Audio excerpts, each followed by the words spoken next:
paying their loans on time.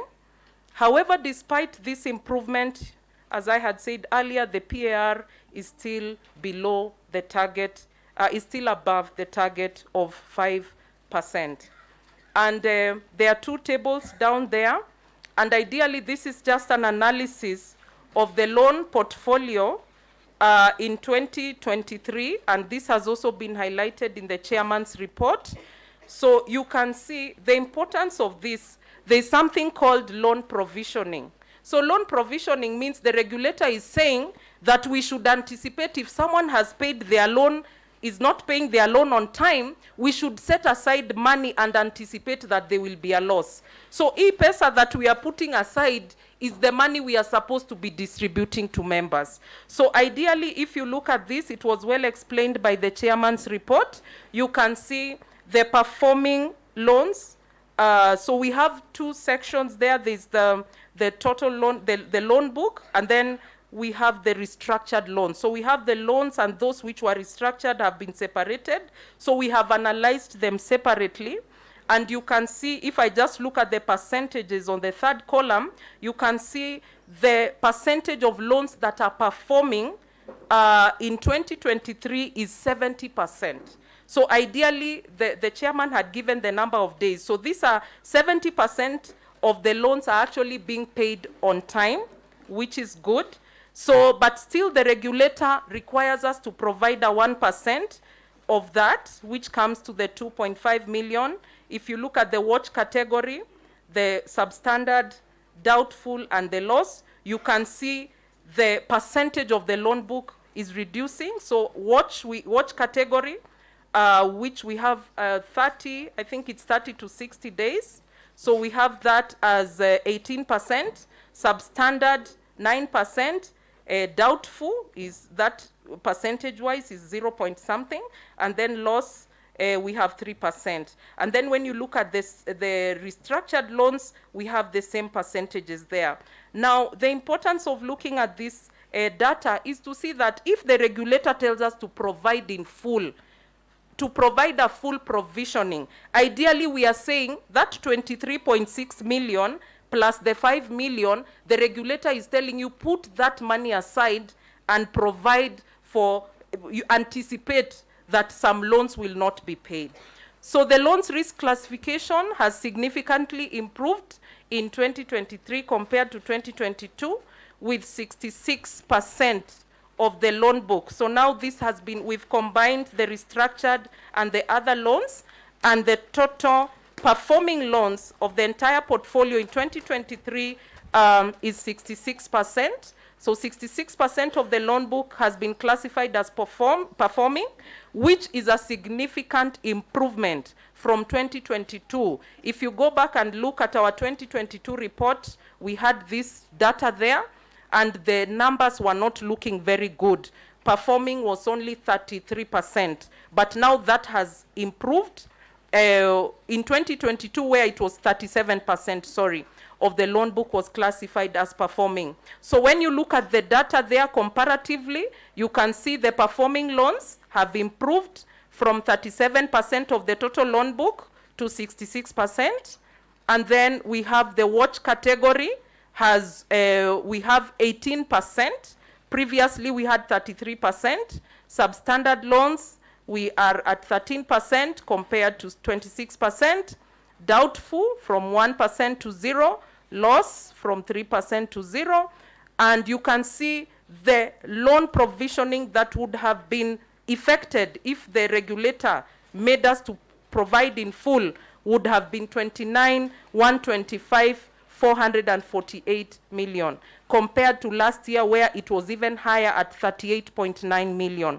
So the actual provisioning, as mentioned by the chairman, is 3 million. Despite the improvement in risk classification, members should note that full provisioning was not effected and has in the past been capped at 3 million shillings, bringing the total cumulative provisioning in 2023 to 12.5 million, whereas with full provisioning, it would have been 29.1 million. Members should note that when they default in paying their loans, when they delay in paying their loans, these loans are transferred to guarantors, and others are regrettably categorized as bad debts. The Supervisory Committee wishes to call upon members to exhibit an elevated level of integrity in their dealings and to show respect to guarantors and the entire SACCO membership, and it is a member's obligation to service loans and honor relationships. The high arrears levels increase the SACCO's PAR, and this negatively affects interest on deposits and dividends available for distribution to members. And point number 3.5, which is the membership, that is the next KPI we are going to comment about. Below is a summary of the membership classification numbers for the past 3 years. As you can see, the number of active members has been declining. There is a steady decline in the number of active members. And the dormant members, you can see the numbers are increasing. So ideally, this goes to tell us that we need to ensure that we pay our deposits. According to the regulator, a member becomes dormant if you don't transact. That means you don't save for a period of time. Kwa hivyo ukikaa kama you're not putting your monthly deposits to the SACCO, remitting the monthly deposits, you end up being a dormant member. So we encourage members, please, and call your friends. If you have a problem of getting guarantors, call your friends, call your colleagues, so that you save together because you know each other, you trust each other, and you're able to guarantee each other. So it was noted that the number of dormant members is quite substantial, and this requires that effective strategies be put in place to reverse the trend.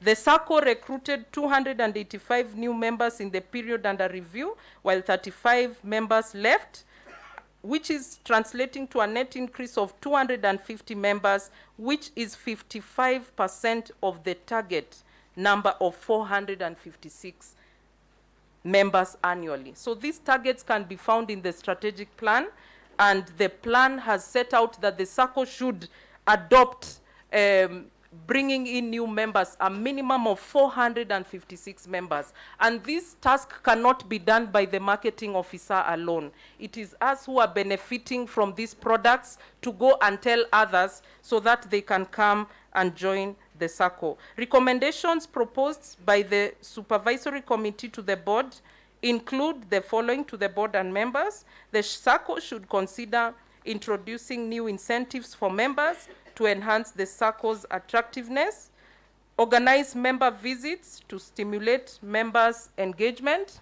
review the performance targets of the marketing officer to establish the productivity of the office, the challenges and areas that may require improvement.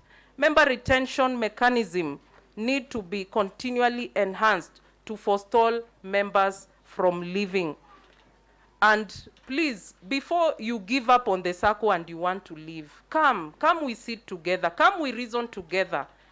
Before you kasirika and you just say, I'll go and look for another SACCO, I would encourage you, come and have a healthy discussion. The fact that we are sitting on this side doesn't mean we know everything. Sometimes we could benefit from advice from the members, because even you people, you have areas and fields that you are experts in. So we request you kindly, before you leave the SACCO, and if you see someone wants to leave the SACCO, the CEO's office is open, the chairman's office is just next door. You can just go and tell them, I'm not happy about 1, 2, 3, and we will see how we can change and improve. We don't know everything, and we are willing to learn together. Create and implement a robust marketing strategy to win new members, and at the same time retain the existing membership. On the final KPI, which is the deposits, during the period under review, a sizable number of members were not remitting monthly deposits, as has been depicted by the dormancy levels. We wish to emphasize that one can only be a bona fide member of a SACCO upon fulfilling the below conditions, which I think you're all well in agreement with. You have to have a minimum share capital of 10,000 shillings and monthly deposits of 1,000 shillings minimum every month, and at least you need to be servicing your loans on time. So we advise members, please, try and subscribe and keep to the rules and regulations that we have been given to govern our SACCO. And the next point is member participation in SACCO activities. And the two areas that we look at is the SACCO AGM, which is a day like today. And we would like to encourage members to attend the AGM meetings, since it is during this crucial yearly meeting when resolutions are passed and members also get updates on the general SACCO performance. So when we look at and we assess the AGM attendance in the past, it is sad that the numbers have been dwindling over the years, with only about 8.2% of the active members attending the AGM. This is sad, because even as a board members, we can't attend the AGM. It has to be a personal member's initiative to come for the AGM meeting and to give their contributions so that we can enhance the SACCO performance. So if you look at AGM attendance in 2022, I don't think we had adopted the online link, but we were able to have 302 members, and 2023, 202 members, so that is a decline of 100. And you can see this is against a total membership, total active members of 3,038 in 2022 and 2,457 in 2023. And finally, the Education Day. We also, in the same vein, encourage members to attend education days. Learning never stops, as new knowledge and ideas are churned out every single day. It is only in acquiring this new knowledge that we grow and adapt to the changing demands of the world. The areas of personal finance, savings, investments, and prudent use of the finances are very paramount and must not be ignored. It is in the activities like Education Day that we gain this wealth of knowledge and learn more about the SACCO products and services that are offered, and of course give feedback during these education days. So if you look at the table down there, it just shows in 2022, we had 122 members attending the education day.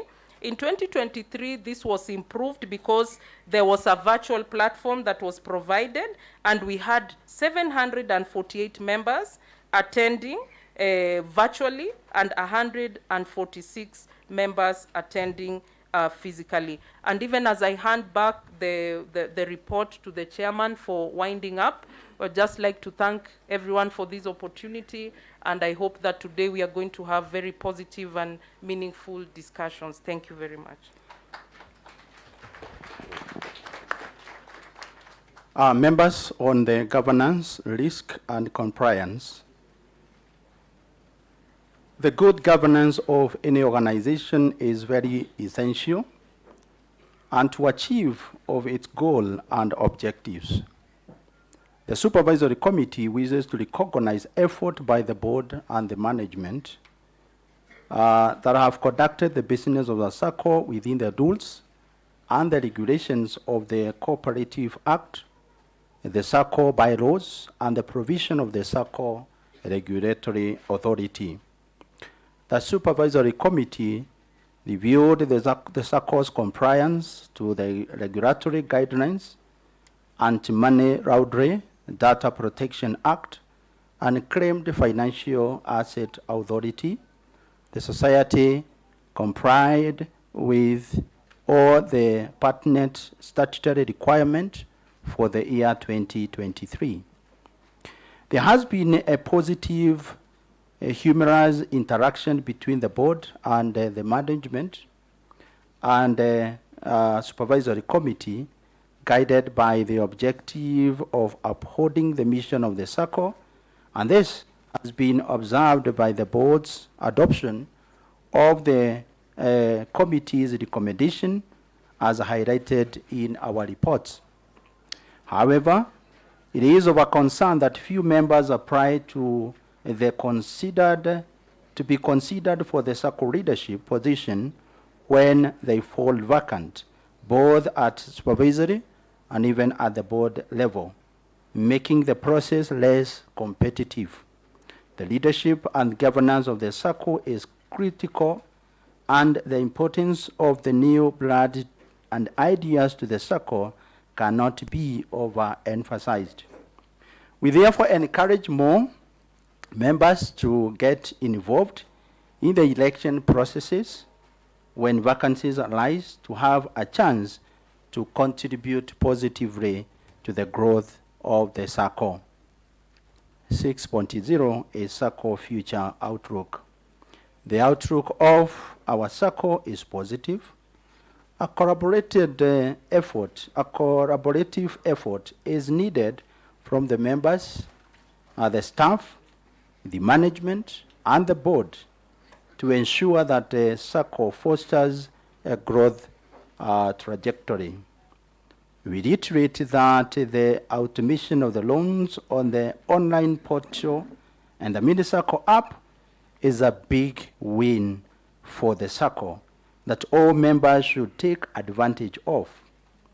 It redefined how members do business with the Sacco, as it enhances efficiency, and especially for the short-term loans, where members will be able to access without the need of physical visiting to the Sacco offices, and this will improve the loan uptake and repayment.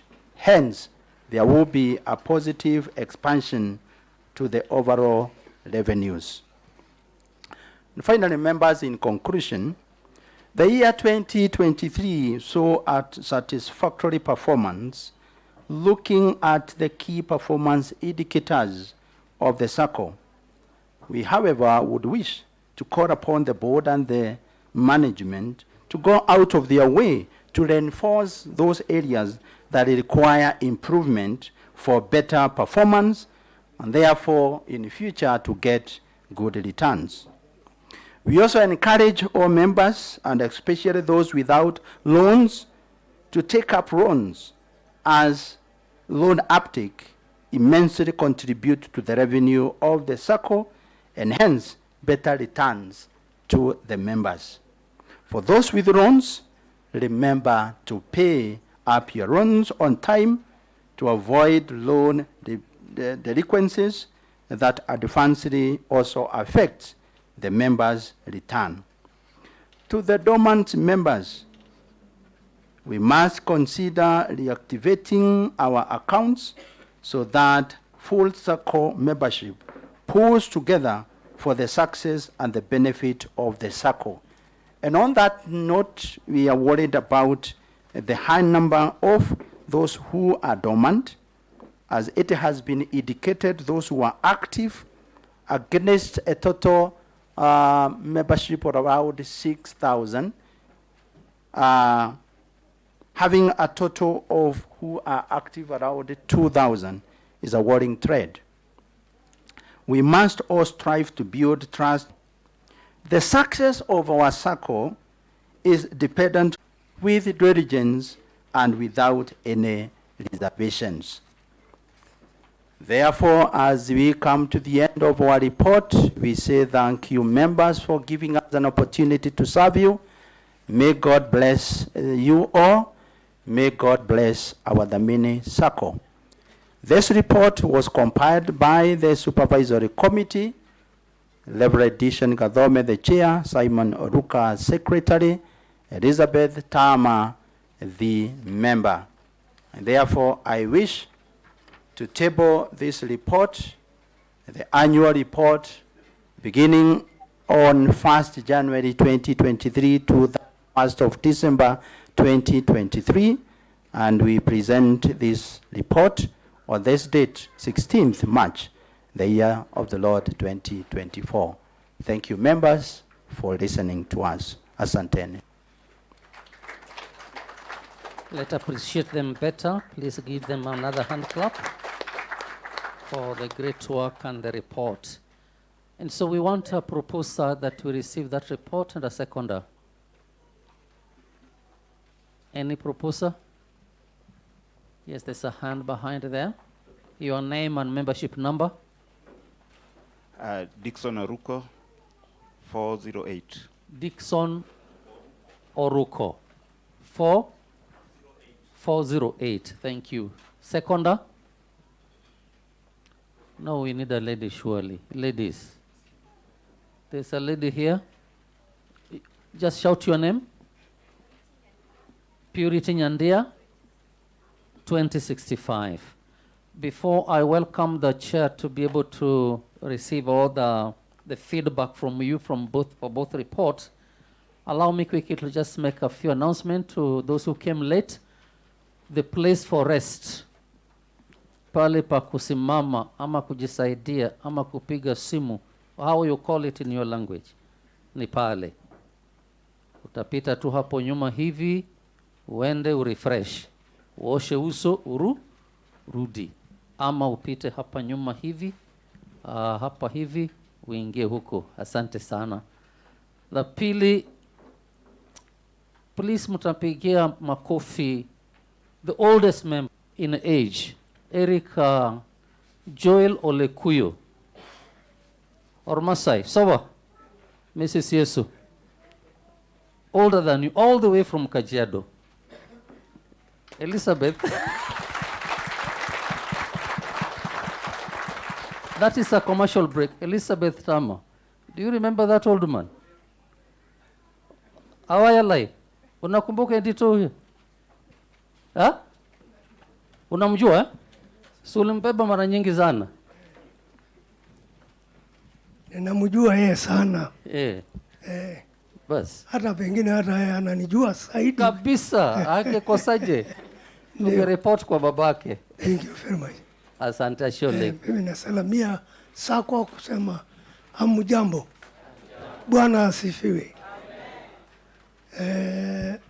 Mimi nilikuwa member ya Sacco, lakini nilikuwa nimekuwa mgonjwa, ndio nikapotea kwa muda mrefu sana.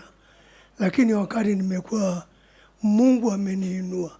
Na ninashukuru sana kwa sababu ukiniangalia wakati nilikuwa mgonjwa, mpaka nikakuwa ninabebwa kwa wheelchair, nimekuwa mgonjwa, sasa mimi ndio huyu ninatembea. Na ninarudishia Mungu. Mungu ni mwema wakati wowote. Na sijashtuka kama vile nimekuwa mgonjwa. Watu wote akiangalia saa hii naona ni mzee tu, kama mzee tu anatembea. Nilikuwa dereva ya askofu ya Kajiado, Bishop Jeremiah Tama. Nilikuwa dereva yake. Na nimefanya kazi mpaka nikaja kuretire nikiwa. Na mbeleni nilikuwa dereva ya Agricultural Finance Corporation AVC. Kwa hivyo ukiona kama mzee ameenda na namna hii, ilikuwa ni mtu alikuwa anaonekana. Lakini ninashukuru kwa sababu Mungu amenifikisha nikaja tena kwa Sacco, na ninataka kujua tena kama bado niko jina yangu hapo kwa vitabu, kama mefutwa, lakini nimeona kwa sababu nimepata report nikapata nafasi ya kuja. Amen. Na ninashukuru kwa sababu ninataka nijue hata bili yangu naendelea namna gani. Kama niko na bili, kama niko na deni, nijue. Kama bado ninatakiwa niendelee kwa Sacco, niendelee. Kama sina kila kitu. Asante sana. Amen. Those are positive testimonies, isn't it? That dormant with a reason, and dormant comes back to explain himself and ready to pay up to date. Those are positive, and we thank God for that. Amen. There are also members of my church who are here. Win Sarah. So msimame tu mfanye hivi, washiriki wangu wa St. Polycarp ACK mlango kubwa. Yes. Amen. Hivyo tu. Ama kuna mwingine? Asanteni sana. Yes. Bwana wabariki sana. Nikiwaona tunashukuru. So quickly tafadhali, tuko na t-shirt tunauza, na tunaomba there are different sizes. You can say ile size unataka. Kuna zile za polo 1200. Kuna ingine hapo jina ngumu sana inaitwa branded Lacoste t-shirt 1000. and then which have a collar, and then those round without collar is 600. Please buy one. Market Dhamini. It is your Sacco. Praise the Lord. And then finally, I now welcome our chair to be able to receive feedback, any questions from the chairman's report or board report and supervisory report. Thank you. Thank you so much, Daktari. Sasa tuendelee na business. Now, I want we get now to the reports that has been shared to us so that we can now react into them. Any questions? Yes.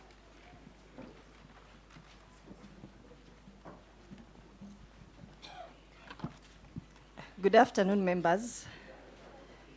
First of all, I want to say thank you to the board and to the supervisory committee.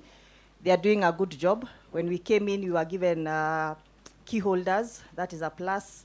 The mobile app is working. Even the app, yes, the app is working, and actually I've used it, so that is a plus.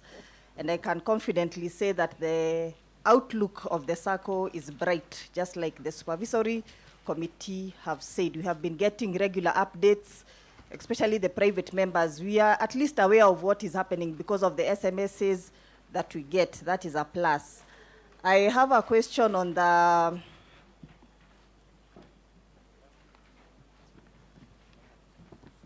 writing off of the historical debts. The chairman told us that we are planning to write off historical debts of 9 million. And I'm just wondering, what is the criteria that is being used to write off these debts? Because for somebody maybe who is not here, anaweza sikia huko nje ya kwamba loans zililipwa kwa wale wenye hawajakuwa akilipa, and probably it might make some members to have some laxity when it comes to payment of their loans. So I think we need more light on the same. Is it loans for people who are not traceable, like it has been said? Is it loans for people who have defaulted for this number of years? So we need a bit more light on that. Thank you. Kindly share your name and your membership number. Naomi, 1755. Asante sana. Can take another one, so that quite a number, so that we get to them together.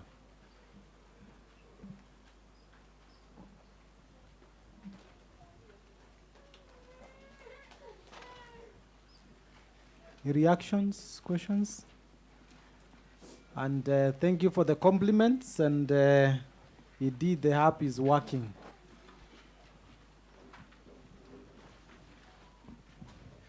Yes, good afternoon, everybody. My number is 2529. My name is Samuel Gituadegasho. I am happy because the platform is doing it. I tried yesterday, and I see it is working. What I am going to ask the executive, whether if you cannot get a security to a guarantor, can we use our document, whether you have a vehicle or a certificate or a title deed? Because sometimes you need a lot of money and you cannot borrow it from the platform. Because what you are saving is the machine which have take us this mile.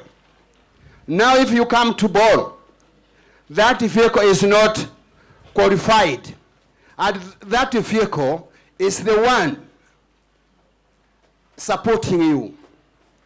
Maybe you need 200,000 and the vehicle is above 300 or 450,000.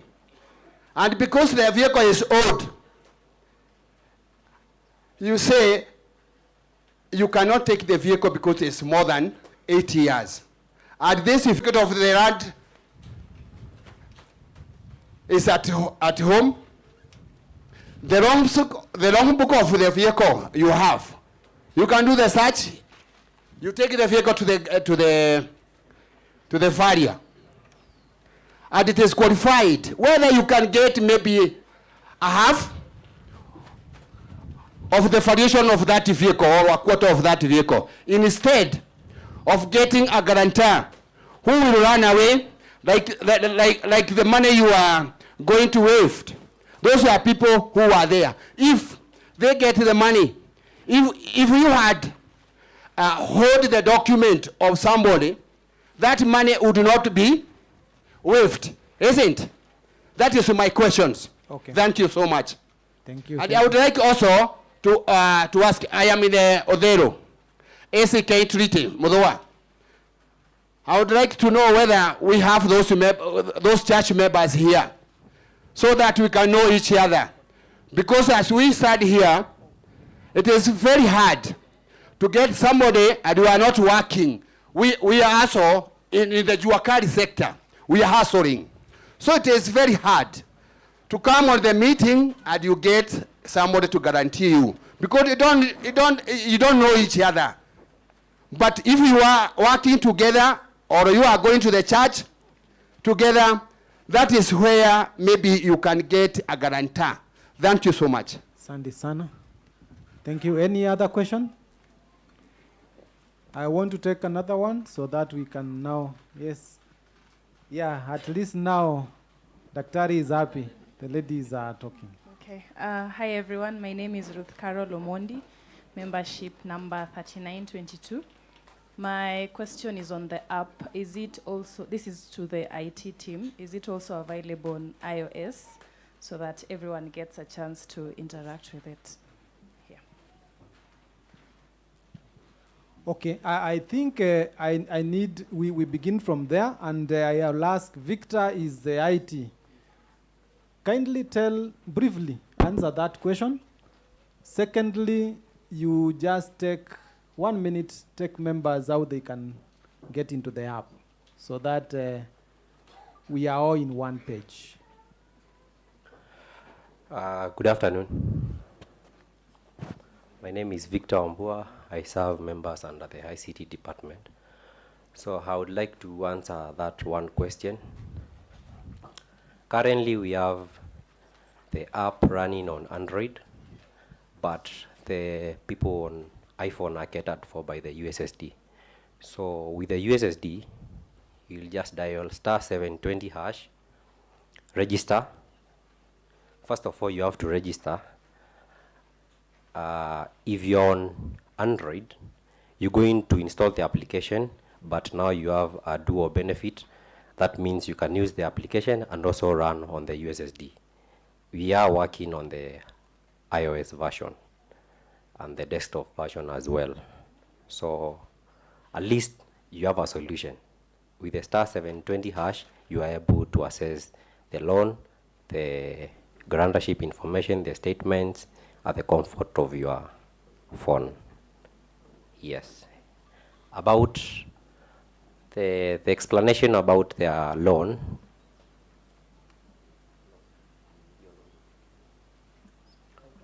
yes, how to enjoy the benefits of the application. You are aware that we improved the application and we are glad for the feedbacks. The initial version of the application was a bit dull, had some bugs. We had challenges where maybe some members are having a challenge with the versions of their phone. That is something common in any application. And we worked on a new version that is compatible with almost 99% of the versions that we are using. So you just go and update. If not done the update, pause to install the new version. With time, I'll be able to explain why we have to register fresh. You register fresh, you'll be able to log in. There are security questions. Last time we demonstrated, it's more or less the same on the previous processes of registration. So you just go and register, create a security question. There are 4 questions there. One is your child nickname, your favorite car, your place of birth. There are 4 questions. So after choosing what you can easily remember, yani ukichagua ile swali yenye unaweza kumbuka easily, because for you to reset a PIN or if you have a challenge in login, you will have to involve us. So there is a prompt where you will have to remember that security question. Just like Safaricom app and any other application, kuna security question. So make sure you key in a security question that you are sure to remember. Then the security question is case sensitive. Last time I explained what it means by being case sensitive. It means that ukianza na capital D, the time utaulizwa key in your security question, it has to be capital D. Tuko pamoja? If you key in small letters, then the time you will require a security question prompt. That means you have to be case sensitive as well. So after security question setting up, you will now be able to log in. The same PIN that you did register with, or the same PIN that you confirmed in the app, is the same PIN that you're going to log in as well. For 100 people, the same PIN you're going to use in the USSD. Wangapi tuko na application ya Safaricom? I want to use that as a case study. Ukitumia mtu pesa kwa sim toolkit, ukitaka kunitumia pesa ama ukitaka kutuma kwa Dhamini 375, see, if you are using the sim toolkit, kale ka application ka kitambo ka Safaricom, there is a PIN that you key in, si ndio? When you go to the app, you still use the same PIN. So if you had a question on that, that's why we are combining the two. But it's a security feature as well. So that said, after logging in, the dashboard is a bit friendly. The dashboard is a bit modern. You can interact with it. You can check your balances and view your statements. All statements include the people you've guaranteed and the people who have guaranteed you. You can narrow down to the loans. And the last thing is making a loan application. That we've done. For the loan application, qualification criteria are as follows. 1, you have to be an active member you have to be a member. Unaweza kuingia leo alafu kesho you cannot take that loan for a period of 3 months. Then maximum amount is 30,000. Upfront means kama you apply 10,000, you are going to have a 5% of that charged as interest. So the net is what is going to receive. Sishanga ume apply 10,000, then you are getting 9,000 and around 500. So that is it. In case of further inquiries, we are in the offices. You can make a call. It is not mandatory you come to the office. You can make an inquiry, call us, email us. We are here to serve you. Yes, I think that is answered. Thank you. Thank you very much, Victor. Let us appreciate the staff. I think 1 million in a matter of, I don't know how many days, 10 days, means that now you are really waiting for the help. I want to come for the question of the historical debts, and the one for guarantors, I'll give the chair of credit to ensure he enlightens on that. I hope you got it clearly on issues using collateral and such things. And then the other one on marketing. Now how to get to know each other, I'll ask the vice chair, who is the chair of marketing, to just say something. Then after that, we can move to the accounts. Since sawa? Yes. Because also those other details are also in the accounts. We can be able to get them clearly there. The matter of the historical debts ni ya kitambo sana. And if you, kama unaweza kukumbuka, kuna wakati tulikuwa hatukuwa na collateral. Kwa hivyo bylaws na rules inaitwa credit policy haikuwa ina allow tutumie those title deeds ama tutumie ngari na vitu kama hizo. Isipokuwa pia hata ngari ziko na challenge, but credit committee chair atatuambia. So wakati huo and ile leadership ilikuwa na pia venye kulikuwa, you would guarantee 3 times your deposit. Now you have 200,000 and then you guarantee 600,000. One is hii 400 hauna, ni ile ni kama hewa. Now nimeguarantee watu na mimi wanaweza ni guarantee. You've been guaranteed. Sasa na mimi naweza guaranteewa the same. So what would happen? Like a company can team up if they wako na deposits as tuseme $1 million, 3 times is 3 million. Each of them can get a loan. Wangarantiane 3 times, 3 times, 3 times na mwingine. Meaning that exposure ya hiyo kampuni peke yake ni milioni 2, 2 million.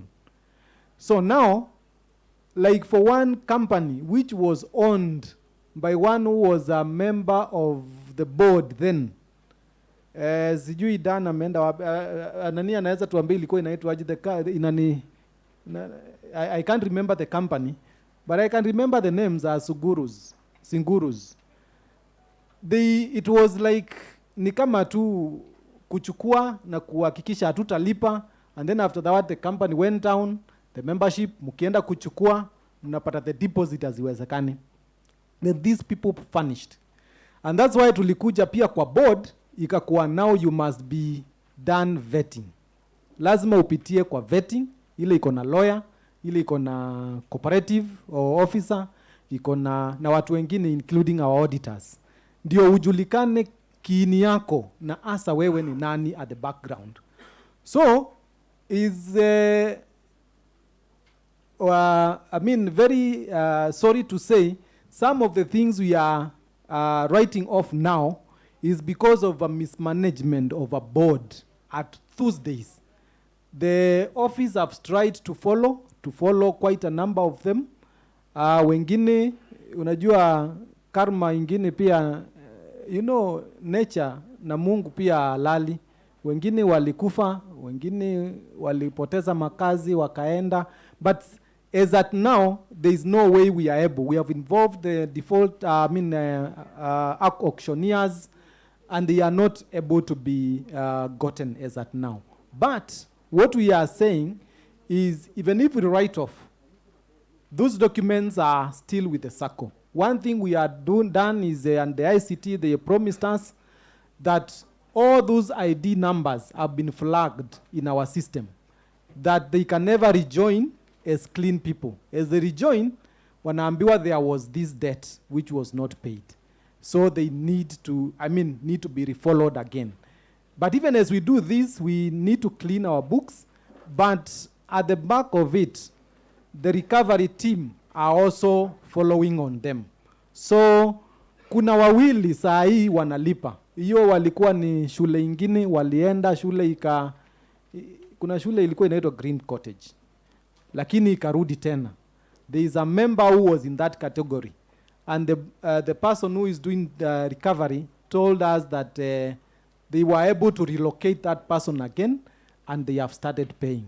So what we want to do is to ensure that wakati wowote tunaweza wapata wataendelea kulipa. So those ones will ensure that zimewekwa in a place, but they will still keep on following, because we must, they are just there. If you look our last like 6 or 7 years reports, this 9 point has been there.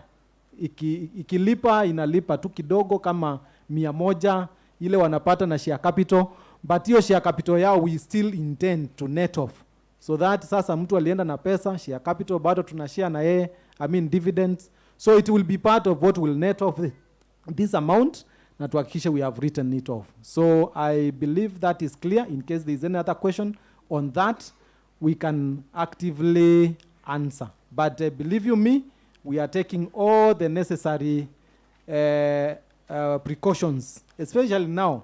That's why you cannot, and I cannot guarantee 2 times. Because if now anything happens, we have ready deposits which can pay for those guarantors. Many members are also doing what we call Njitengeme, where you are doing your own guarantors. That app is on your guarantorship. So there is nobody who will now, going forward, to be very hard to run with money. Labda kimbie na hiyo ngari ikifanya, hiyo ndio changamoto ingine tunaangalia sana. The property is the one. But now for guarantors, it is watertight. You cannot, you have guaranteed, you've been guaranteed. In case of anything, all the amounts are within us and in the circle. And we want, when we are all at the age of our dad there, tunakuja, Bwana Joel, tunakuja kuona inaendelea namna gani. And that's why we want to safeguard everything, so that your deposit haitakimbia tena. Asanteni sana. Chair credit. Thank you very much, Chair. I think I just want to add on what the Chair said when it comes to offsetting or offsetting the long-running debts that we have. It came from our committee, and we looked at the impact of having these debts still remaining as debts vis-a-vis what they do in terms of provisioning. You realize that any debt in that category, that is a loss category, you provision 100%. So for this specific amount of money, we have done everything that we can as a SACCO and the office to recover the 9 million. I think it is 9.3, but it is not, nothing is bearing fruit. But when it comes to provisioning, we provision the equivalent amount of money, and therefore it affects whatever remains to be shared as dividends, and also reflects very badly in terms of our financial statement. Now, the issue of using collaterals to cover for loans. I think the member needs to know that you can use title deeds against a security against loans. But we have zoned or categorized different areas, and we have also capped what you can use up to. For example, if you have a title deed within Nairobi Metropolitan, you can bring it, and then we give you, we can use it as a security up to 80% of the value of the property. So if you are in Viru, you should know that you can use your title deed, but it can go up to 80% of the value of your property. You can also use logbooks, but we recently revised our credit policy because we realized that a vehicle depreciates, while land, property like land, appreciates. So we have capped the value of the vehicle, for example, at 50% to cover as security, and again limited the payment period for using a vehicle, a logbook as a security within 4 years. Because you realize that if you let it open, you may find that after 4 or 5 or 10 years, your vehicle is basically a scrap metal, and we cannot get anything out of it in case you default. Because we are struggling with some property that basically are vehicles, matatus and all that, that people took loan with them, and they have defaulted over the years, but we cannot even sell these vehicles even if we recover them. So number one, you can use asset, and I would invite the management, if the chair allows, to share the revised credit policy so that you can see what you can use as security against your loans, even if you don't have enough guarantors. I hope I answered you. Thank you. Thank you. Allow me to be humorous. Odhiro man, how are you? Bwana asifiwe. Nimefurahi sana kujua wenu wa ACK. Now, so umesikia nimeintroduce watu wangu wa ACK hapa. We are coming to Odhiro. Ni St. Peter's Odhiro, ama? Trinity.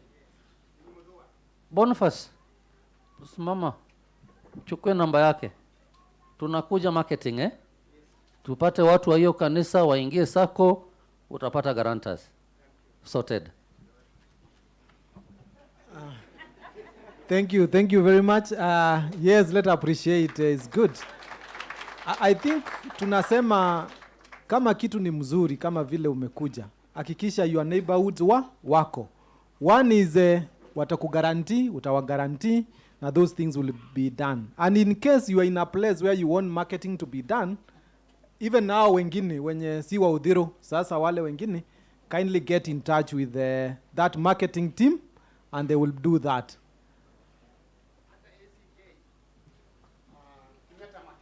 Hata Kenyatta Market, yeah, sawa sawa. You just bring all the report, all those, it will be done. And after Daktari now becomes humorous again, let the auditors now prepare. But as he does that, we want to recognize Gladys Degwa, karibu sana, from the ministry. It's great to have you. And at your time, we will get there. Daktari. So again, Udhiro man, Kenyatta Market, we are coming. So umesema kuna mechanic hapo. Hiyo group ya mechanics.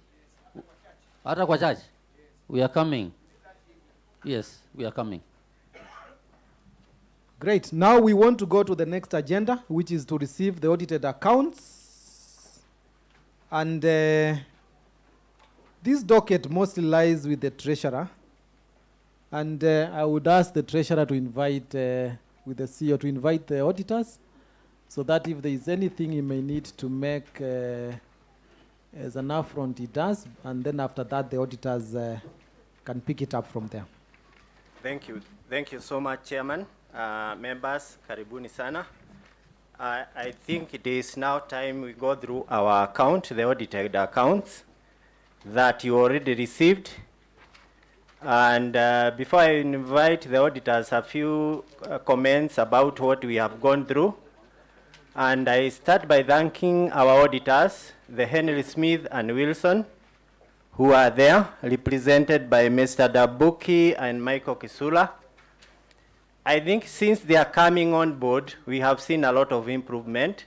And you can bear me witness, like now, we are having our AGM very early in the year, isn't it? Which is very good. We have taken our audit to Sasra. They have received and already seen our audit has been done well. So we appreciate for this team. At the time they have taken to do audit is quite good. They started with the first interim audit, and they are on us. They are on our management. They keep tolls on our work. And this is an assurance to you members that your money is safe, because somebody else from outside is looking at what is happening inside the office. And I can assure you as the treasurer, from what they have done, they have proved to us there was no fraud done during the year. And any material misstatement of transaction, nothing has done. So the figure you are receiving here are very correct. So at this juncture, I want now to invite them to take the floor, and then after that, we'll have a discussion on the figures that they will give us. Karibu. Thank you.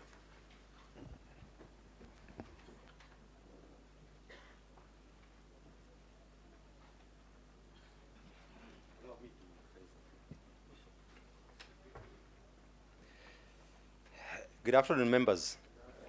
God is good. And all the time? Wow. Nataka kuwashukuru wanachama wa Dhamini Sacco kwa hii nafasi. Kwa majina, mimi ni CPA Daniel Ndambuki, working for Henry Smith and Wilson. When you hear that name, I'm not Churchill, I'm not funny. We do not take our work for granted. And I must appreciate the relationship we have with the board and staff. This has been our second year auditing the Sacco, and I know, like what the treasurer Bwana Kirikiru says, you are not where you are. You had serious challenges, and we've tried to address issues of how best to manage the society. I would want to appreciate the report from the chairman, even before you go to our report, and Madam Tama. That kind of analysis I would say I would give you a distinction. The supervisory committee and the chairman. You know, sometimes members don't understand financial reporting. But if you listen to the report from the supervisory committee, it's more of an education to non-finance people. Anybody should be able to understand that kind of analysis. While we say we're improving, there are two matters we want to report, to mention just before we go through the financial statements. One, the dormancy issue is, you know, is something we would need to keep looking at and wondering why. If you look at the graph, keeps changing, and now the dormancy is higher than the membership. I don't know whether for how long it's going to be changing that way.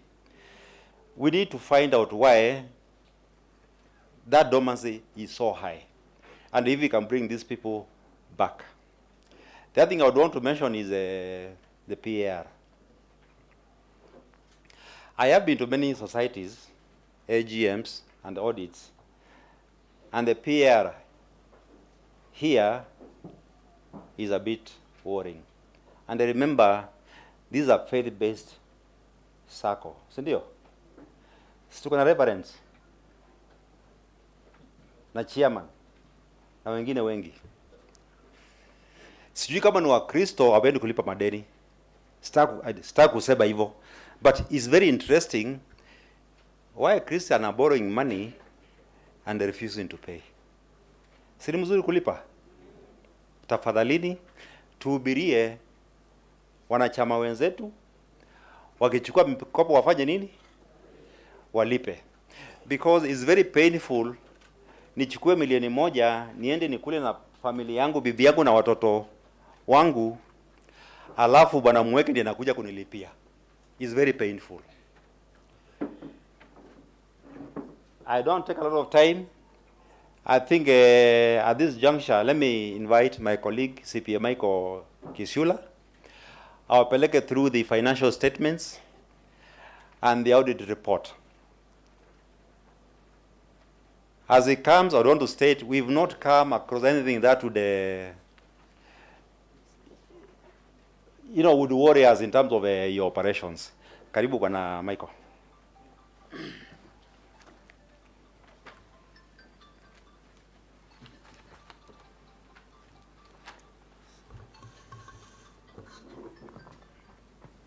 So, good afternoon once again.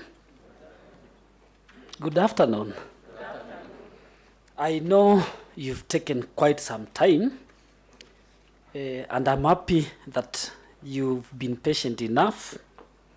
I think I have the longest report to present, but I will take the shortest time possible, because just like it was articulated, the previous team has done more of education, and they have already exhausted on the composition of what I'm going to present. So I'm only give you, or rather if you allow me, I'm going to only give you a snapshot of what is expected. Therefore, Kate, that we audited your financial statement is set out in my booklet, not your booklet, from page 7 to 26. And those are quite a number of pages. But I wish to take you through just two highlights. That is the statement of comprehensive income, so that you can appreciate the basis upon the proposal as articulated previously by the chair on what is proposed to be distributed to you in terms of interest. Once I do that, then I'm going to give you a summary of wealth of Dhamini Sacco. That is your statement of financial position. So I wish to start with the statement of comprehensive income, where we have interest. That is page what? In the book? Page 7, eh? Because basically I'm using a different booklet. So interest that was derived from loans and advances marked a growth. And I will try to round up from 34.8 million to 40.4 million respectively. With that growth derived from the interest on your loans and advances, then we are proposing interest expense, which is the proposed distributable figure from your interest. That distributable figure has as well gone up from 24.5 million to 25.8 million respectively. Should you net off the proposed figure, the society is going to be left with a net interest income that has equally marked a growth from 10.2 million to 14.6 million respectively. Dear members, other than interest income, the society has got other income. The other income include 1, operating income that marked a slight drop from 6.4 to 4.9 or 5 million respectively. And we also have investment income that almost remained the same from 16.2 million to 16.1 million respectively. Dear members, should you take the net interest income, you aggregate with the other incomes, the society is going to be left with a total aggregate of a growth from 32.9 million to 35.7 million respectively. So at least you appreciate that in the last financial year, the society marked a growth in terms of your income. For you to realize such kind of a growth, we as well need to appreciate the expenses that were incurred to grow that income. Among others, we have governance expenses that went down from 3.1 to 2.6 million respectively. Pigieni your board members makofi. Nani hataki kupiga makofi? Pigieni your board members makofi. That is very rare in societies. That is appetizing area for a society. But that one is a true reflection that your board of members, they are selfless and they mean well for the society. We have a growth of administrative expenses from 2.2 million to 3.4 million respectively. Personnel expenses as well went up from 10.5 million to 11.7 million. Other operating expenses as well went up from 2.5 million to 2.8 million. Financial expenses almost remained the same from 3.3 million to 3.3 million, or rather 3.2 million respectively. We have marketing expenses that equally went up from 169,000 to 605 million, thousand. And finally, depreciation as well as amortization went from 1.5 million to 1.5 million respectively. So, dear members, your total expenditure went up from 23.2 million, or rather 3 million to 25.8 million respectively. Should you take the aggregate total income, you less the total expenditure that was incurred in the last financial year, then the society is going to be left with a net surplus before tax of an increment from 9.6 million to 9.9 million respectively. Dear members, that is the snapshot of the statement of comprehensive income for the last financial year. Having taken you through the statement of comprehensive income, then I wish to help you understand is that 1st December 2023, what was the financial position of your society? Let's proceed to the next page.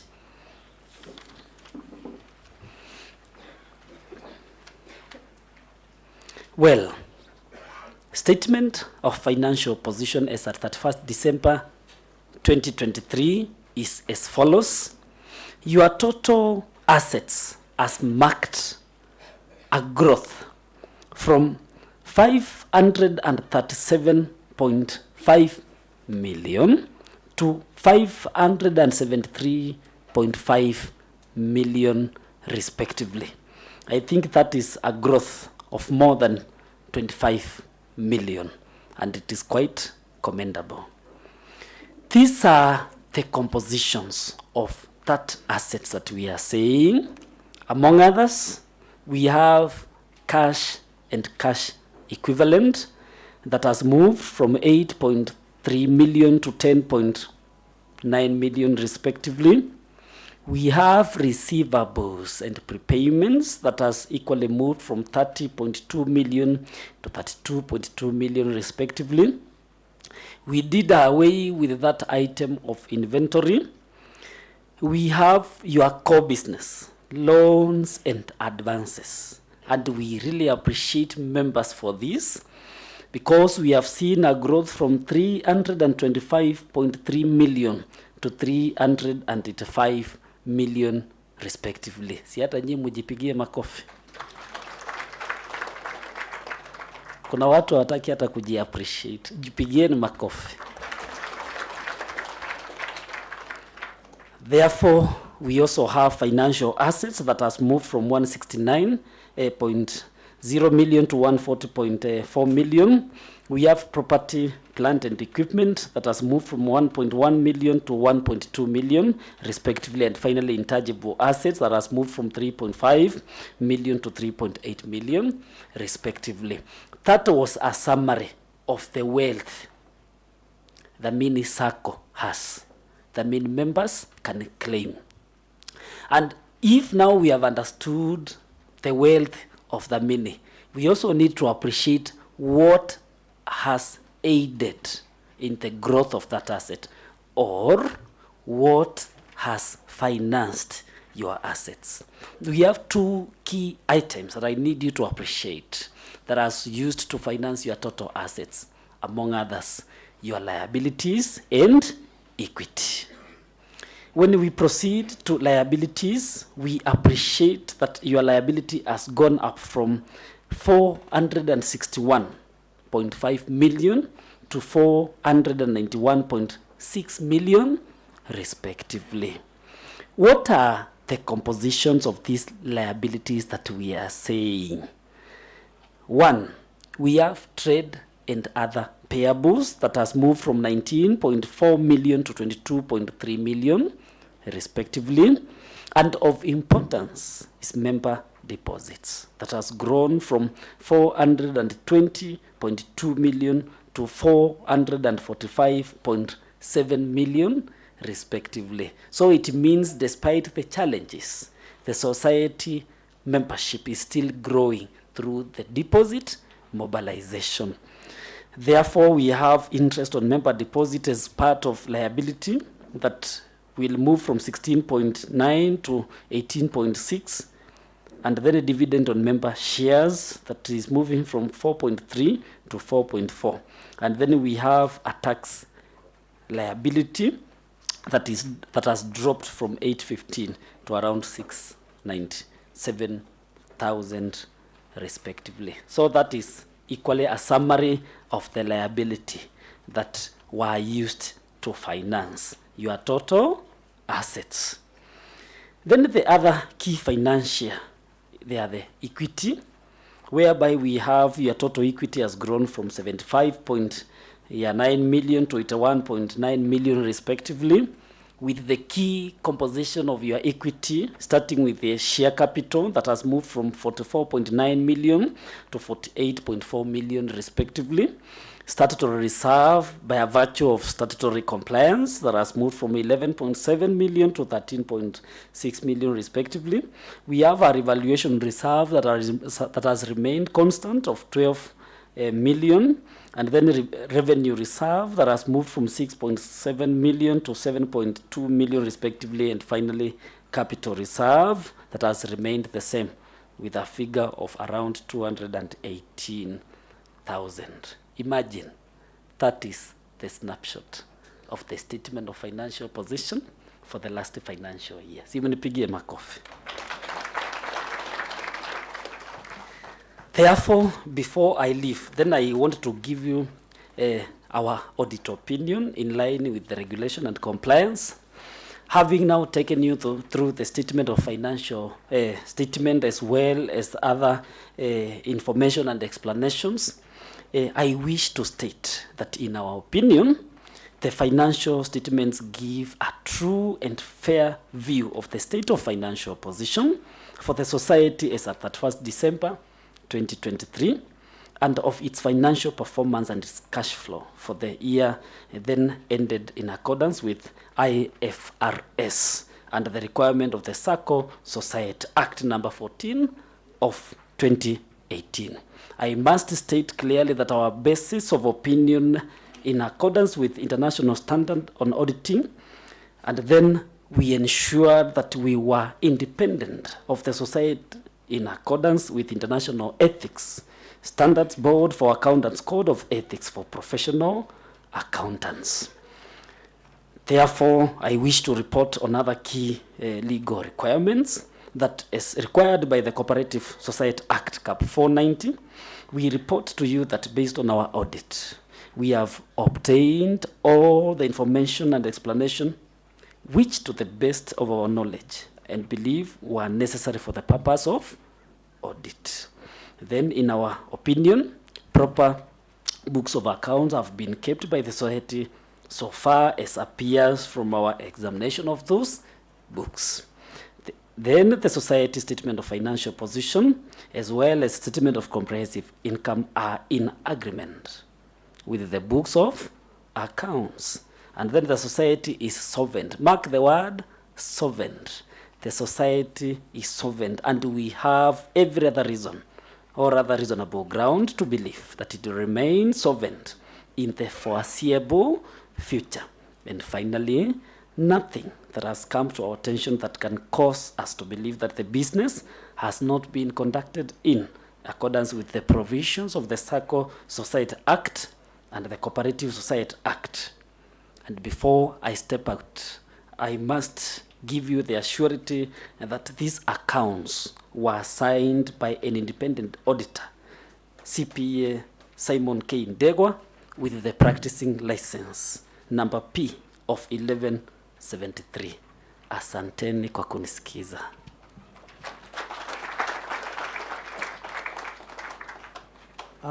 Thank you very much for that report. Let us adopt it. You get somebody to propose and another one to second, so that in case there are any questions that we can pick them up, so that we can go to the budget and then get to the other businesses. Someone proposing the audited accounts? Yes. Member number 621, Simon Muluka. Simon Muluka, 621. Someone seconding? There was a hand somewhere.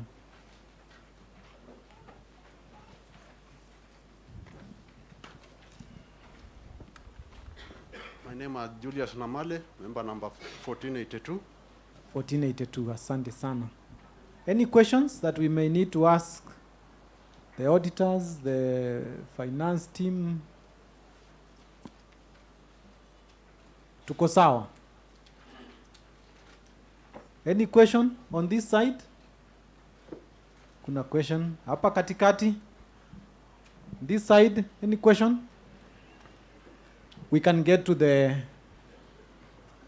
to the budget, but in case also it comes as a budget, because they are the same numbers, you can still, as they sing, you can still raise it. So I invite the honorary, is it honorable or honorary? But for this case, to meet the honorable treasurer, Bwana Jackson. Thank you, Chair. Can run the adjustments and the budget 2025 together. Thank you, Chair. Thank you for this moment. I think it is time after the finances. Now we go to our budget, which is in your booklet after page 27. It is not numbered, lakini iko hapo. Hii ni makadirio yetu ya mwaka wa 2024 na 2025. Iko na column 4.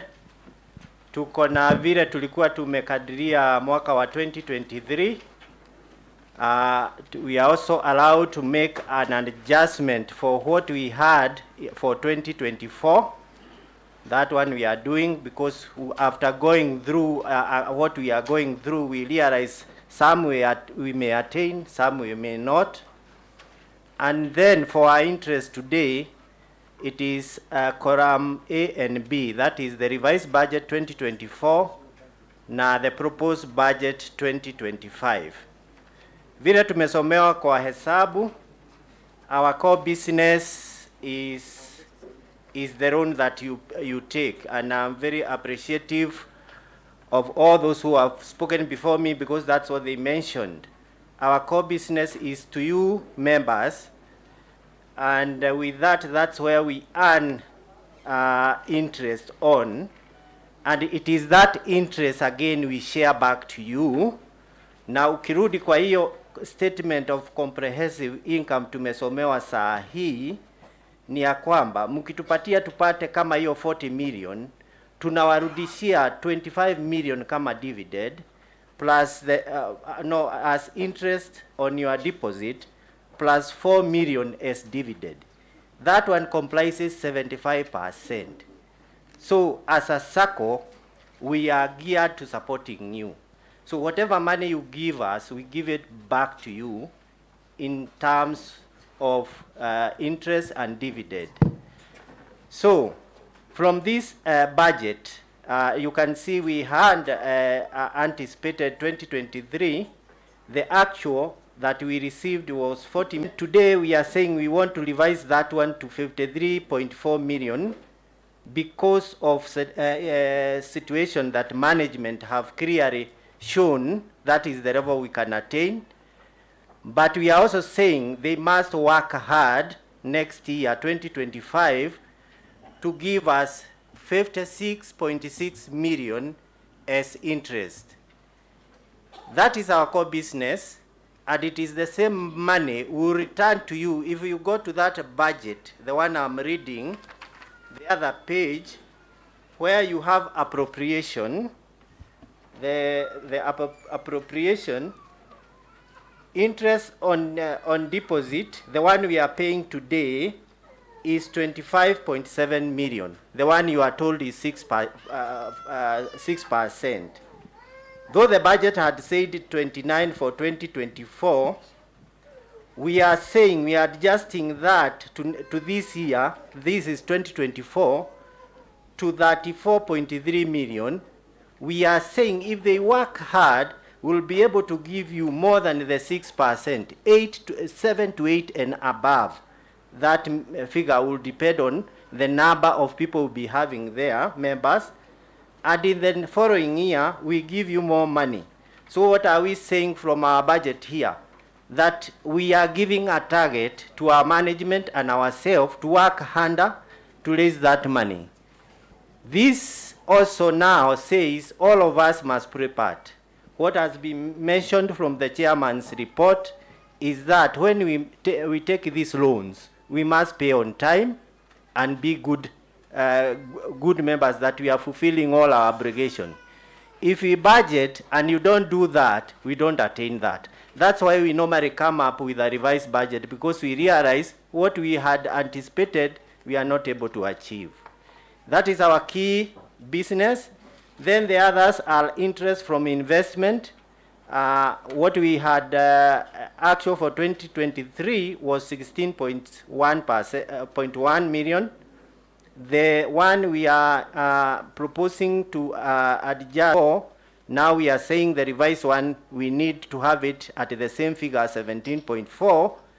And as we move to 2025, we are proposing 18.6 million. That, if you analyze that, it's like we are saying, if you don't take loans the way we are proposing to get income, that money will still invest it in a good place. We are very careful every month we analyze our investment, we make sure we are earning money. So we can be able to do that if you don't take loan. If you take loan, the interest to members will go even higher than what we had put here, but we miss here the investment. Then the others are just additive down there, penalties and other fees. For revised 6.3, the proposed is 7 million. Then entrance fees, that comes in as we get new members, 456,000 for the revised, and then for the proposed 2025, 501,600. Then commissions from CIC, those are small business we do. We are able to get in the revised 393,000, and for the proposed 406,000. We have other businesses like the one we are just doing outside here, the promotion, we expect to get something in that level. Others are like e-citizen, photocopying. So in total, we are saying for the actual 2023, 61.39 million was what was realized. And the approved budget that we are changing from 81.7 million to 79.1 million. And we are proposing in the next year, 2025, we will have a total of income of 84.5 million. Now, after getting the income, we go down to our expenses part, starting with the financial charges. I need to read the total. That in actual for 2023, what we incurred was 3.2 million. The approved was 3.6 million. We retained that, and again we retain to the proposed 2025. Staff expenses, that has been mentioned. The 2023 actual was 11.56 million. The approved was 16.267. We are changing that to 14.725. And then we are proposing 15.78 million in 2025. General administration, those are issues like audit, depreciation, printing, all of them in total down there. In 2023, what we spent was 7.43 million, and the budget that we had approved then was 11.369 million. That one we are adjusting to 9.77 million, and an increment in 2025 to 11.994 million. We could interrogate those. There are things that we realize inside there we must, as we are continuing with improving in our system, technology, we will be paying more. So the details are inside there. Then we come to the issue of regulation and licensing expenses. These are, we have nothing to do because they are legal items we must pay. And for 2023, the actual was 125,000. What we had anticipated was about 1 million. And now we are saying after working, we can deal with 587,000, projecting it to 2025 to 632,000. Members' expenses, that is on training, annual general meeting like the one we are having. The total that we did in 2023 was 663,000. Then what we had budgeted was close to 1 million, that was 911,000. We are saying we are changing that to 913, and what we are projecting for 2025 is 1.01 million. Board meeting expenses breakdown is there by the total. What we had incurred in 2023 was 1.57 million, and our budget was 2.5. And then what we are revising is 1.8 million, and projecting in next year 2025 1.98 million. Then with that we will have the total expenses, which will come to, in our 2023 was 24.607, and then what we had budgeted was 35.7, which we adjusted to 31.4 million, and projecting that to 35 million. With that, we were left with a surplus of 36 million. And then what we had projected was 46 million. And then what we are saying, we can save more after reworking our figure. The intention is to save more, so 47.7 million. And as we move forward to next year, 49.5 million, that balance is off. Then we come to how we'll share that money, which I've explained a bit. Part of it goes to payment of taxation, which you are read through. The other one is on now declaring dividend and interest on deposit. And then, as a requirement, as we continue improving on our finances, we are required to improve on our reserve so that the ratios that we were led in the beginning, the percentage are improved. That's why you find we allocating that money there. And then, after the staff have done all that work, if they will be able to achieve this, we have a provision there we are calling staff bonus as a reward when they are working, for them to be motivated to work and give us the result we are talking about here. Then we'll be able to work out as a board and see how much we can be giving them. So that's a provision. And then what do you say to the board? We retain them at what they are doing all. The figure is there. Then whatever now remains is that can again go to our saving. Finally, we have a proposal here on capital expenditure. When we incur this capital expenditure, mainly the source comes from the capital reserve. That is the share capital we normally put to grow, whether we are putting up a building or anything like that. This is the intention that we are putting to you, that as we grow our technology, more will be required. And computers, hardware, and accessories in 2024 this year, we are requiring to spend 650. For example, we understand like the laptops that are being used are not enough. And then next year, we require an upgrade where we'll spend 3.2 million. Breakdown can be given. And then the office, we are not yet relocating, but we need partitioning. That one will go to capital expenditure. That one will not come out of what we have earned, but will come from the capital reserve. Now with that, members, I hope you can see the figures and you understand them. I take it back to Chair. Thank you so much. On Treasurer, and let us appreciate him. Numbers are not common to all of us, and for taking us through kutupeleka kwa hiyo makandirio, sikia inaitwa makandirio vizuri. Tuko na mwenye ana propose. I was trying to do it in Kiswahili.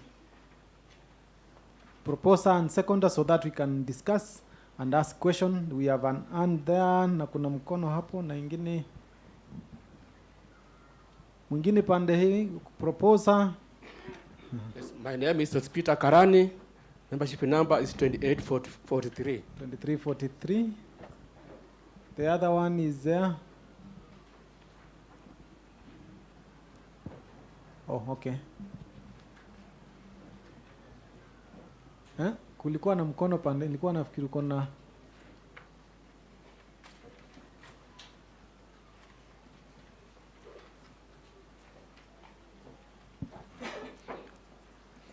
Jonas Wandera, member number 4502. 4502, asante sana. Any reaction, any question to the treasurer and the finance team on these budgets? Ama tuko sawa na budget? Kwani tumechoka? Yes, there is a question here. Any other one? Kuna ingine pale. Kuna swali ingine wapi ya tatu? Ndio tuchukue maswali tatu. 1, 2 and another one. Okay, let's take the 2. Karibu sana. How are you, Mr. Chair? Salama kabisa on behalf of this board. Okay. Now, my name is Isaac. Member number? Can't recall the exact number. I'll have to check. I've been member for 3 years. Okay. Yes, and first it's good to say you're doing a good job, and we really, really appreciate your work. Through Chair, you said if someone have questions on the report on finance to the auditor can ask, right? And just to take us back, ni vizuri kusema that report from page 7 to page 27 is quite a broad report. And giving us a snippet or a snapshot, I think it would be so good to explain to member, because it's not good to assume that all learn how to interpret it. So that at least to explain to member, if it's regarding maybe like on interest payable and all that, this is where you can check the breakdown of that. Otherwise, when you just portray it in that as a snippet, a member will just see a bulk figure, but hataweza kuelewa the breakdown of the same.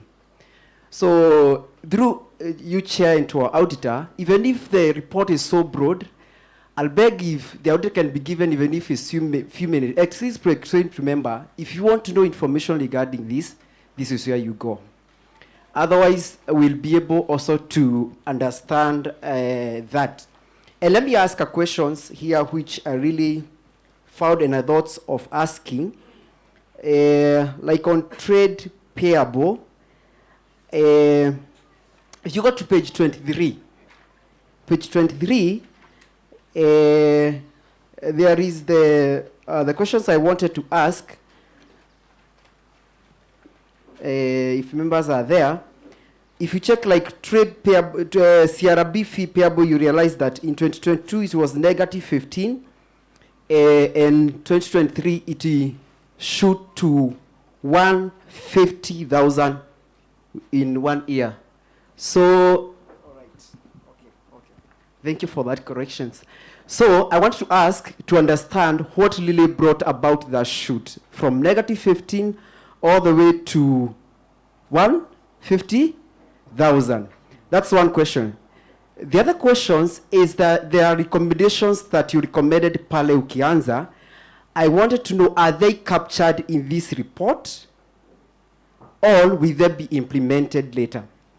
Also another questions, if I check what this trade payable, you realize that I can see maybe from 2022 there was no rent, then 2023 the rent is coming to 1.1 million. So it's good also to be able to understand what they brought about that. So just to help us understand and appreciate what is really detailed here. So I'll maybe beg for that explanation. No problem, we will do that. Sawa, let's get the other questions so that we can merge them. My number is 02255. Majina yangu ni Joseph Okidi kutoka Fidelity Security. Swali langu ni hivi. Ingawa members, swali langu ni kama kugusa chakula ambao iko kwa mesa lakini ijaombewa. But bear it with me. Bwana Chairman, swali langu ni hivi. Kwa nini Dhamini Sacco, despite juhudi ambao tunafanya, tunachukua loans, hata wewe na ofisi yako una minimize matumizi ya vitu, kama wakati huu hatukuona kalenda, tukajua mambo itakuwa mzuri kwa pande nyingine. Hata saa hii vitabu au kununua vitabu ya kutoza. Tumenyamaza tukijua ya kwamba mambo itakuwa mzuri mahali ingine. Lakini sasa mimi nasikia digit ama kila wakati digit ya hii sako yetu iko tu 1 digit, 0 point. Na other saccos unasikia 2 digits. Hii na hii rate iko mzuri. Na sako, Dhamini Sacco ni sako iko na management hata mzuri kusinda sako zingine. Sasa swali langu ni kwamba iko nini? Mbona mnatufinya sana?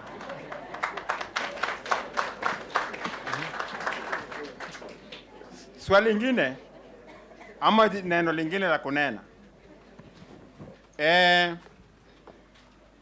Umetuita na ofisi yako. Umetuita na ofisi yako tukuje kwa annual general meeting. Na mambo umeongea ni vizuri tumesikia. Sasa mimi nauliza, based on past history, inakuwaje baada ya sisi members kukaa na nyinyi chini, hata hiyo kitu kidogo ambao ninalalamikia inasukumwa, kama tuseme leo tumeongea tarehe 16, itakuja kusukuma tunapata hiyo kitu kidogo even after 20 days. Kwa nini? Si ni kitu nakaa tu na nini with your senior staff.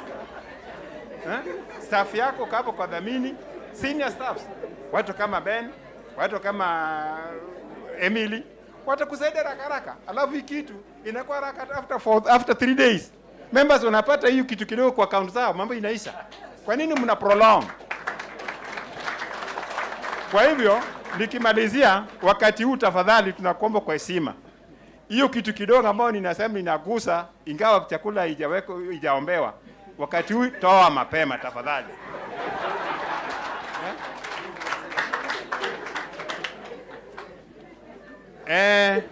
Kabla sijakaa chini, dividend sijui ni nini, na ndio sababu naacha mambo kwa chairman, kwa sababu yeye ndiye atadeclare ni ngapi.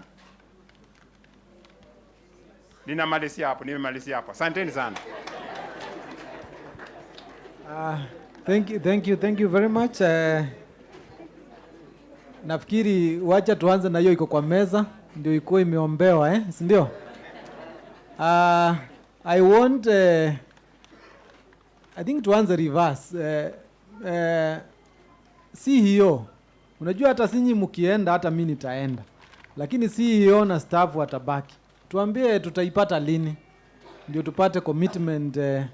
Asiniambie ni chairman aliwaambia, then the other thing I will let you know. Members, habari zenu.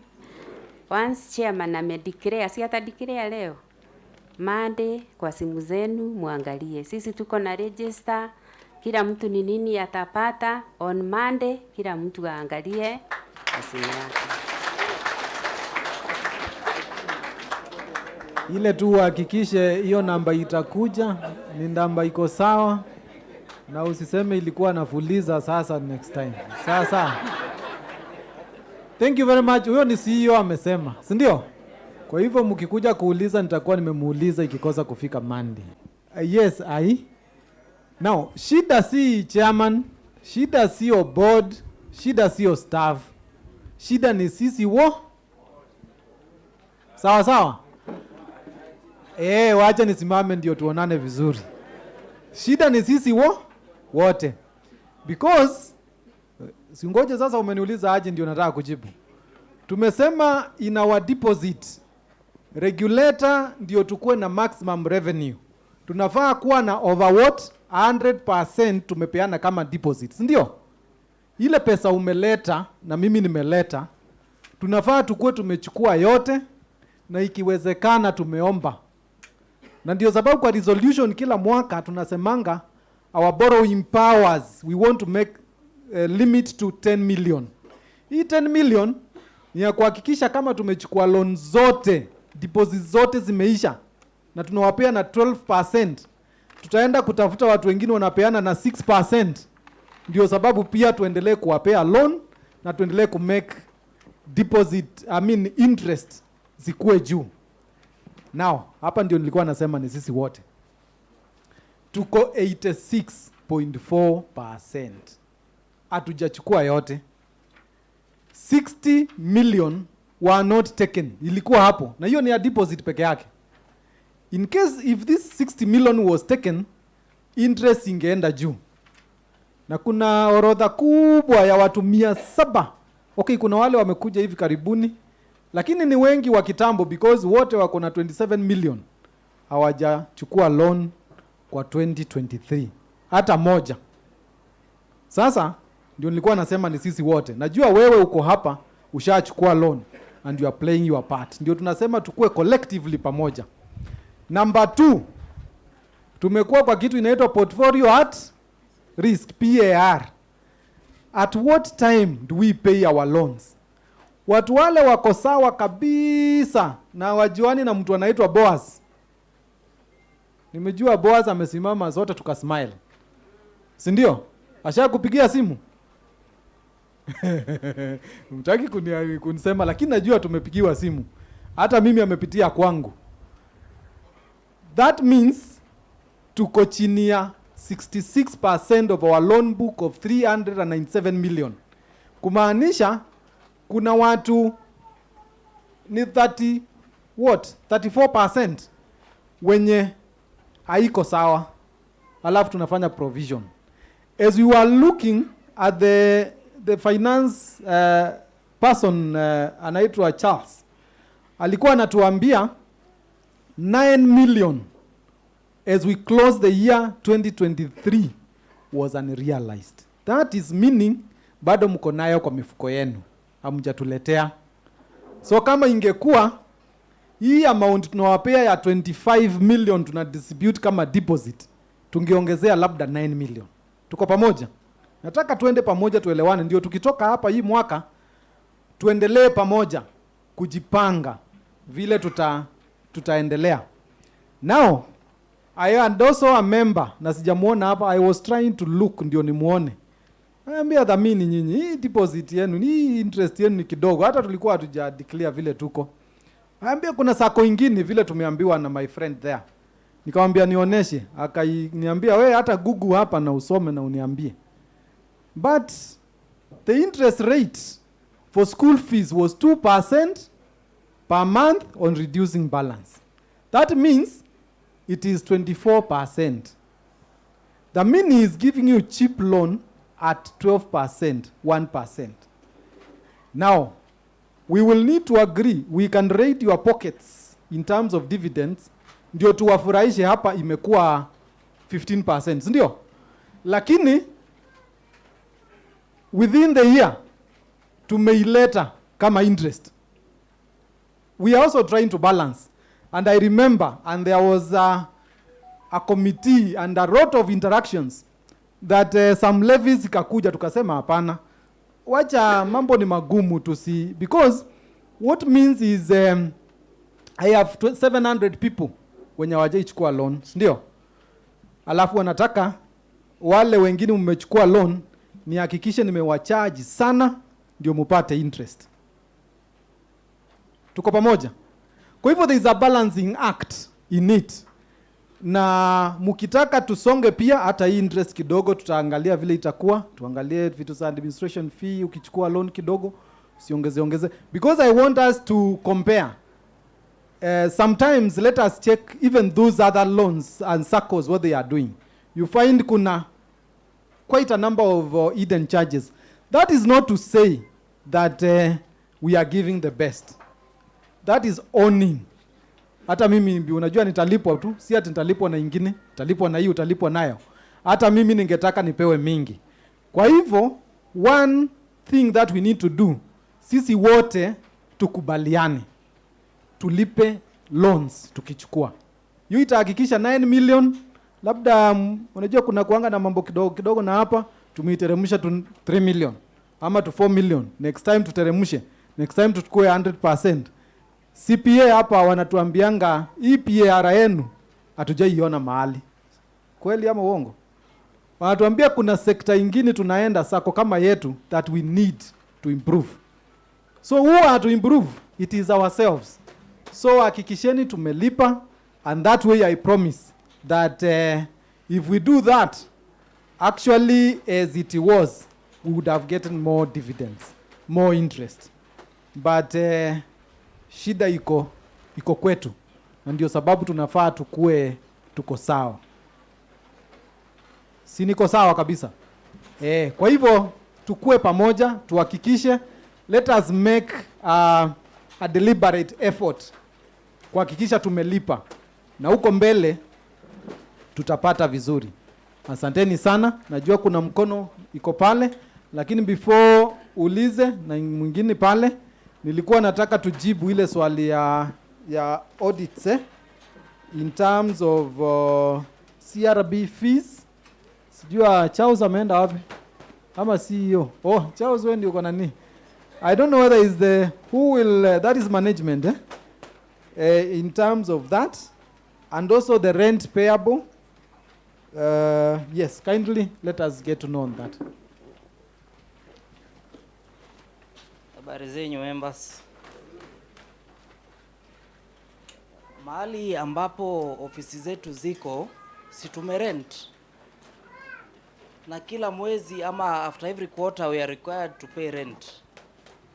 Ukiangalia kwa nini hiyo amount imepunguka, ni kwa sababu our landlord haku to invoice amount ya kulipa, so we must provide for that rent to be paid in the coming financial year.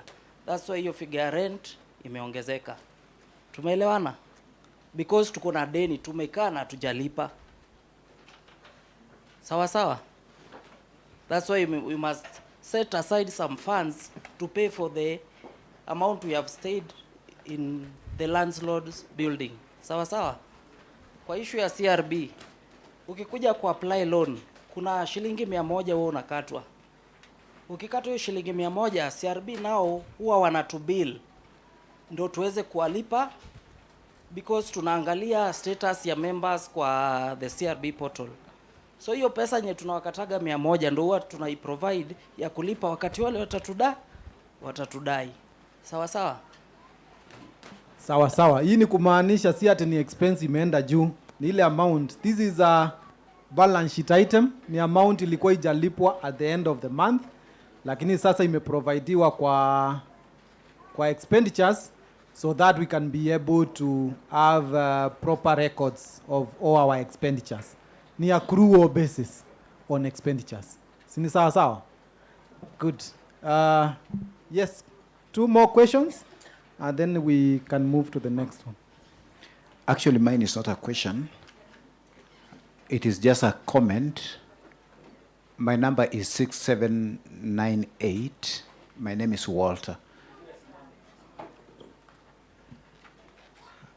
I heard this from one of the presenters. I think it's CPA, if I'm not wrong, who talked something about the PR, and he lamented that the PR may not be doing its work very, very effectively. And according to my analysis or my assessment, I may have concluded that the numbers in that particular team or docket are low. Thus, need of additional workforce.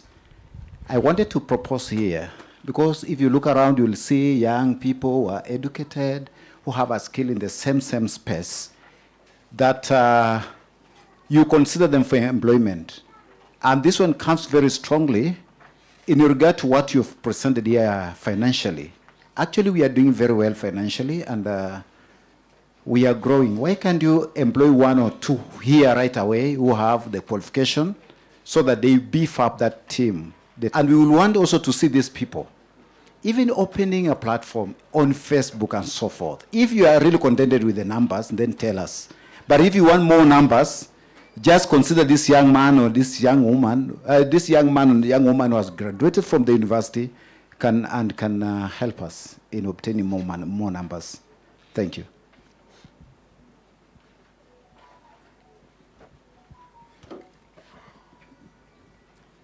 My number is 2252. Swali ya kwanza ambayo pendekezo ambalo ningependa kusema ni kuhusu mambo ya rent. Sako kama Dhamini hatustahili tuwe tunalipa rent kubwa kama hiyo. Na ukiangalia pesa ambazo tuko nazo, inastahili tuwe na ofisi. Tunaweza nunua ofisi mahali ya 40,000 because we are more than 40,000. 40 million, sorry, not thousands. Tunaweza nunua ofisi kushinda vile tuna rent, kwa sababu hii rent iko juu sana. Kwa hivyo hiyo ni pendekezo ya kwanza. Ya pili, kama tunasema dividend iko chini, mbona tusitafute product zingine ambazo tunaweza fanya Sacco iweze kupata faida zaidi? Tuko na product ambayo mnafanya ya cyber. Ya pili, kuhusu mambo ya housing, I hope tunatumia pesa ya Sacco kununua shamba kwa housing. Na ikiwa kama ni hivyo, pesa interest ambayo watu ya housing wanalipa inaenda wapi? Inastahili kuje pande hii na tupate dividend. Na pia upande ya housing, marketing nafikiri ilikufa kwa sababu hatusikii. Mambo ya marketing nimeona mmetaja figure ambayo iko juu. Sijui kama tunapata new members, because kama tunatumia pesa kwa marketing lazima tuwe na members wale members ambayo wameingia. Na ni wajibu ya kila member kutafuta member mwingine. At least kwa mwaka uwe umeleta watu 5. Tukiangalia mambo ya housing, lazima pia members wakuwe included wakati mna decide kwenda kununua shamba mahali. Sio tu mnaenda kule mna decide ni pande ile ingine, tunaenda Konza, tunaona kule ni mbali, hata sasa tunakufa moyo. Tulete karibu tuweze kununua hizo mashamba. Asanteni. Thank you very much. There are quite a number of housing business we may not say because we collaborate. Na tulisema housing chair atatuambia mahali hiko, mahali tumefikia housing, otherwise is a different entity other than the Sacco, but we complement. Na hakuna pesa ya, anyway, hiyo ni CEO nilikuwa nataka ujibu. Because wewe ndio unaonanga loans imeendaje. Hebu tuambie mambo ya Sacco loans na housing kindly.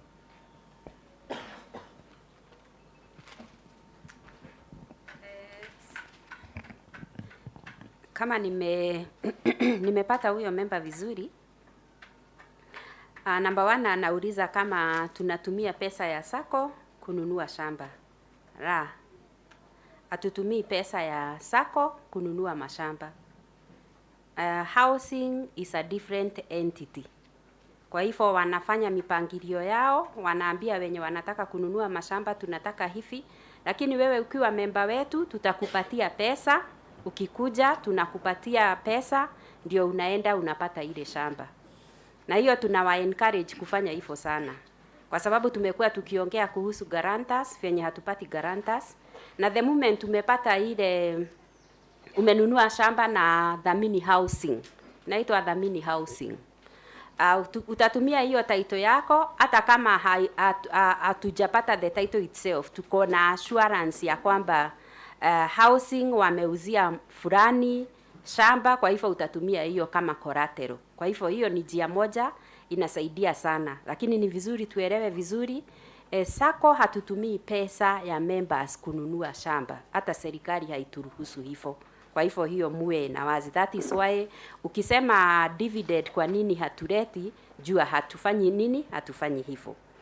Pia kwa huyo member ameuliza kuhusu other product. Wakati tunawaita kwa education, tunataka kusikia pia kutoka kwenu. Mtueleze ni nini hiyo tunaweza fanya, ndio tupate pesa ingine, ndio sisi wote ni members. Sisi wote tugawane hiyo member.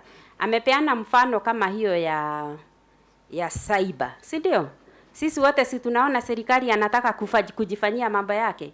Kwa hivyo very soon hata ukiangalia kwa budget hatujaweka pesa mingi on that budget line. Kwa sababu anytime serikali inaweza sema lipeni wapi?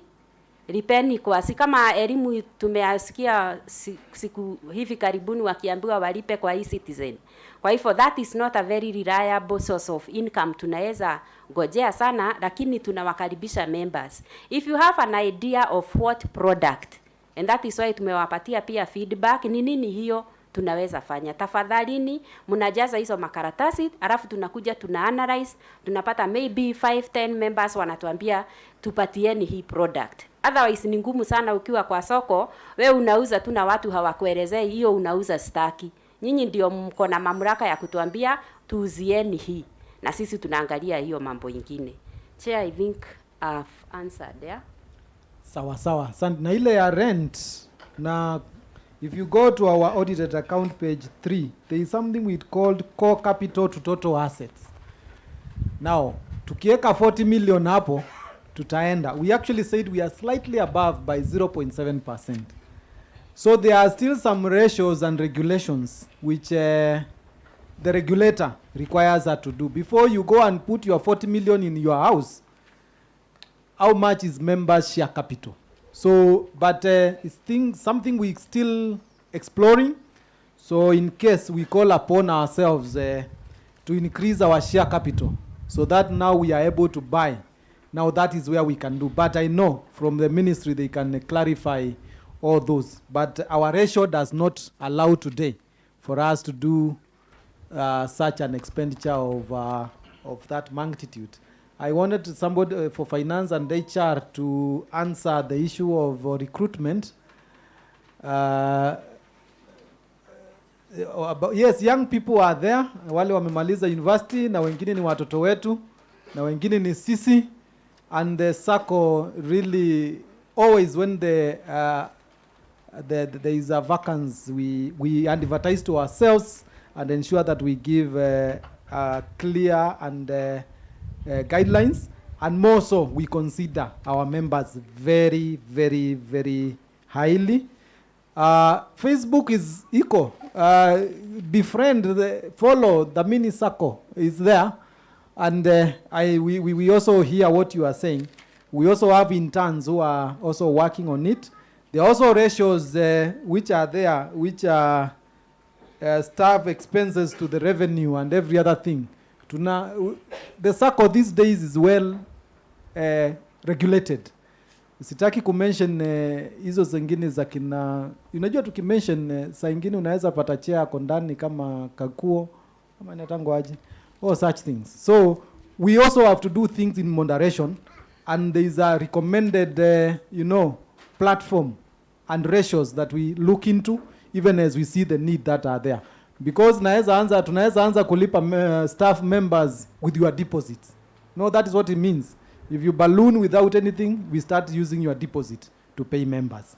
We start using your deposit to pay dividend. And those are not the way things need to be. Tukifanya hivyo, hatutafika ile miaka tumesema. Kindly let's get other 2 questions and then we can close, because we intended to finish in good time. Okay, good afternoon, members. My name is Joseph Smiu, member number 2352. Mine is just a suggestion first to the marketing department. From the advisor, from the supervisory report, talked about members should be doing marketing. But there is one problem I would wish that we rectify if possible. For example, you can bring 1 member, and the criteria used is that you have to pay the share capital before you start paying the contributions.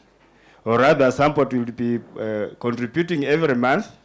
But let's take, for example, somebody who is contributing 1,000 per month.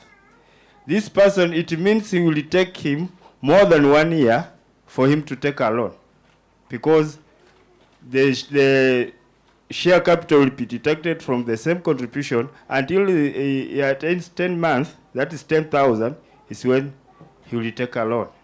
So if at all we can rectify on that, such that in the beginning we were paying, the share capital was being deducted 1,000 every year, but We can also do that. Maybe you pay after 2 months, they deduct 1,000. After 2 months, they deduct 1,000. So that after some months, this person can be in a position to take a loan, other than for him to wait for 1 year so that he can take a loan. And by that time, he will be having 2,000 shillings. Okay. Then another issue is that with the marketing, you are talking about marketing, yes. Where do you usually market? Because for us, for example, we have people in corporate who are corporate members. We have never seen the marketing people coming for that. Why can't you come? We call our members. We sit down and we talk. You never come. What we usually see is that you come to the accounts to see how much should be deducted to bring to the mini. So please, marketing people should wake up. Then we have this, I must thank the auditors for their report. Unfortunately, the more we improve, the more we remain the same. How? If the auditor was telling us that we have really improved, then our dividend is saying we are just where we were. Surely, the board, you are really messing the members on that. Because the moment we hear about any increase, we expect that there will be an increase in something. But the increase is there, the improvement is there, but the dividend is the same. For the last 2-3 years, we have remained at 6%.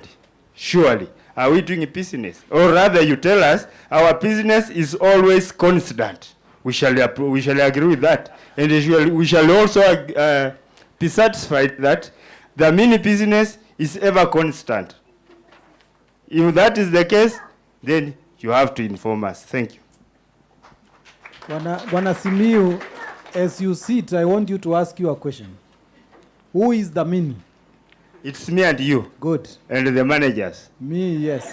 Yeah. But of more importance, No. who is in the driving seat? No, nimemaliza swali. Na Wanajia, please. Who is on the driving seat?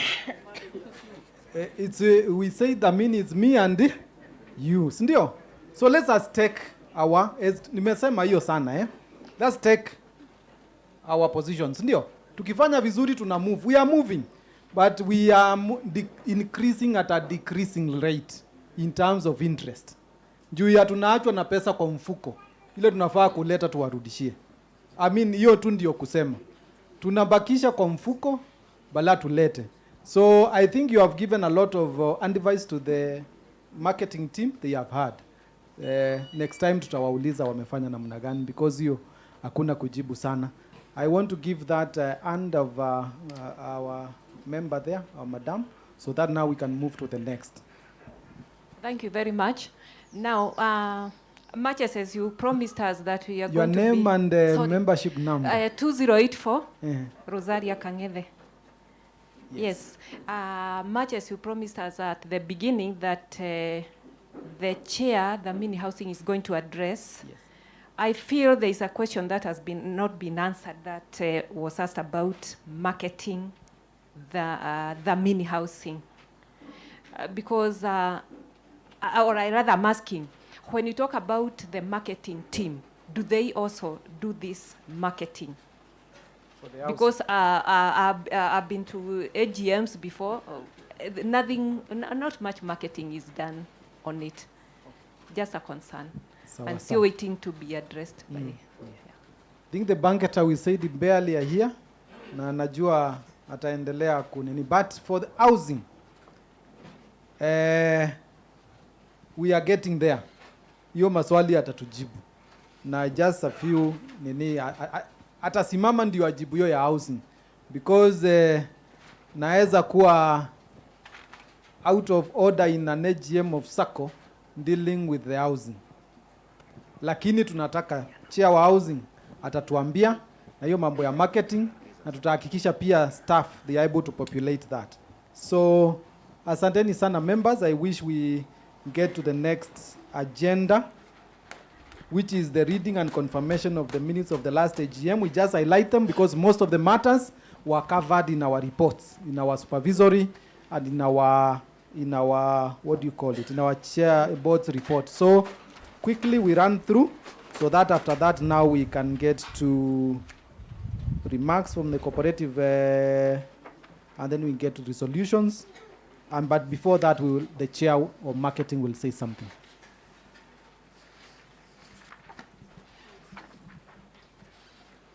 Good afternoon, members.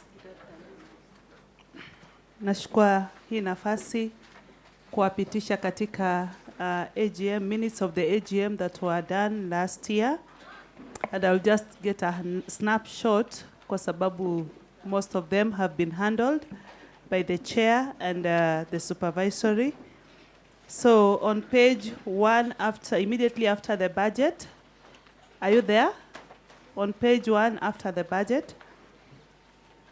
So the AGM was held at the ACK's parking silo on Saturday, 1st April 2023. Reverend Dishon opened with a word of prayer.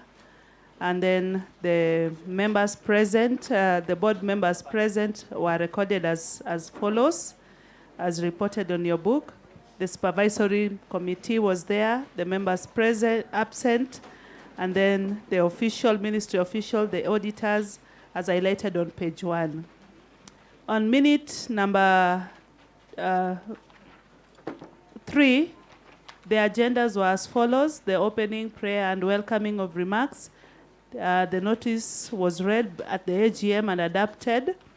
And then reading on confirmation of the meeting minutes of the previous AGM 2022, matters arising from the last AGM minutes, then supervisory committee chairman's report, and then consider and approve 2022 audited financial accounts, appointment of auditors, resolutions proposed by the board, remarks by the directors of cooperatives, election of retiring directors, receive any other business, and then vote of thanks and prayers. Minute 4, Mr. Samuel Omondi, a board member, read the minutes of the last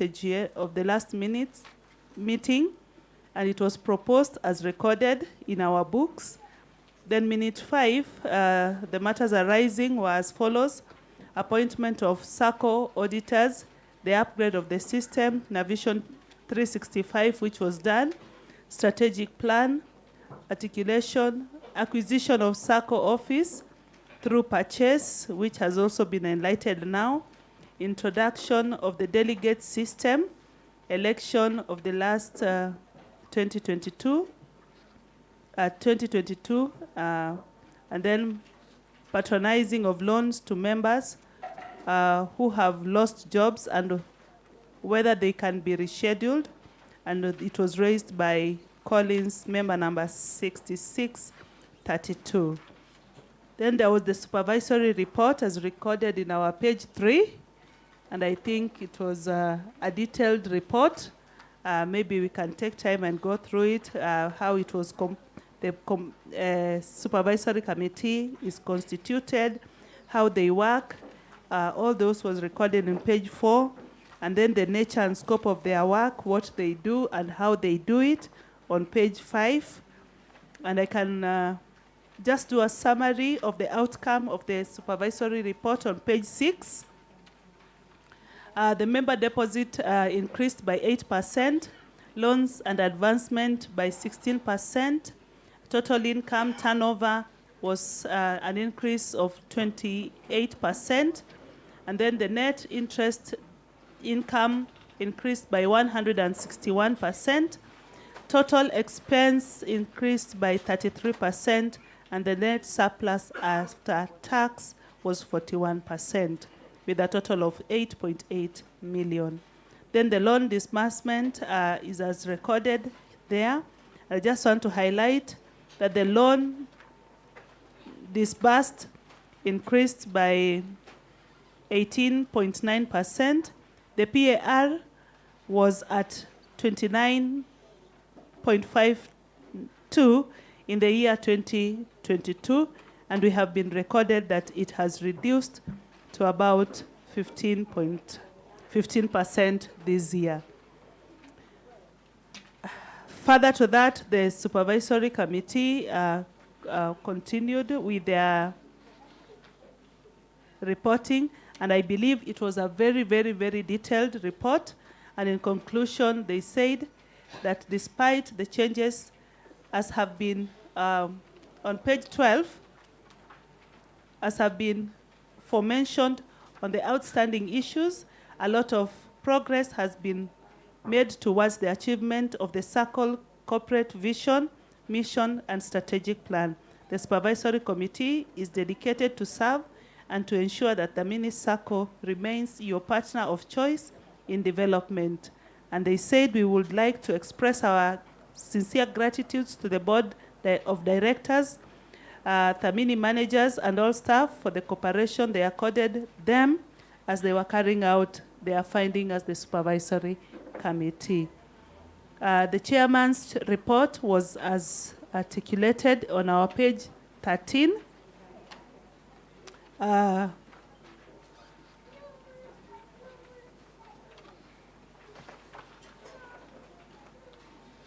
He highlighted the issues of the strategic plan, the things that we were able to achieve. The strategic plan, the medical insurance which never took place, and we are still in consultation with the insurance. And he also articulated the position of our loan guard and what the benefits were. He also mentioned on the staff, and then the elections of the members who had retired, and some of them, one member who was deceased. And the proposed resolutions were distribution of interest deposits at the rate of 6%, distribution of dividends and share capitals at the rate of 10%, approved 2024 budget, which we have revised today, approved supplementary budget 2023, appointment of auditors of the year 2023, retain the borrowing power at 10 million, which today he proposes that we raise it to 15 million to accommodate some of the members who have already surpassed the 10 million threshold.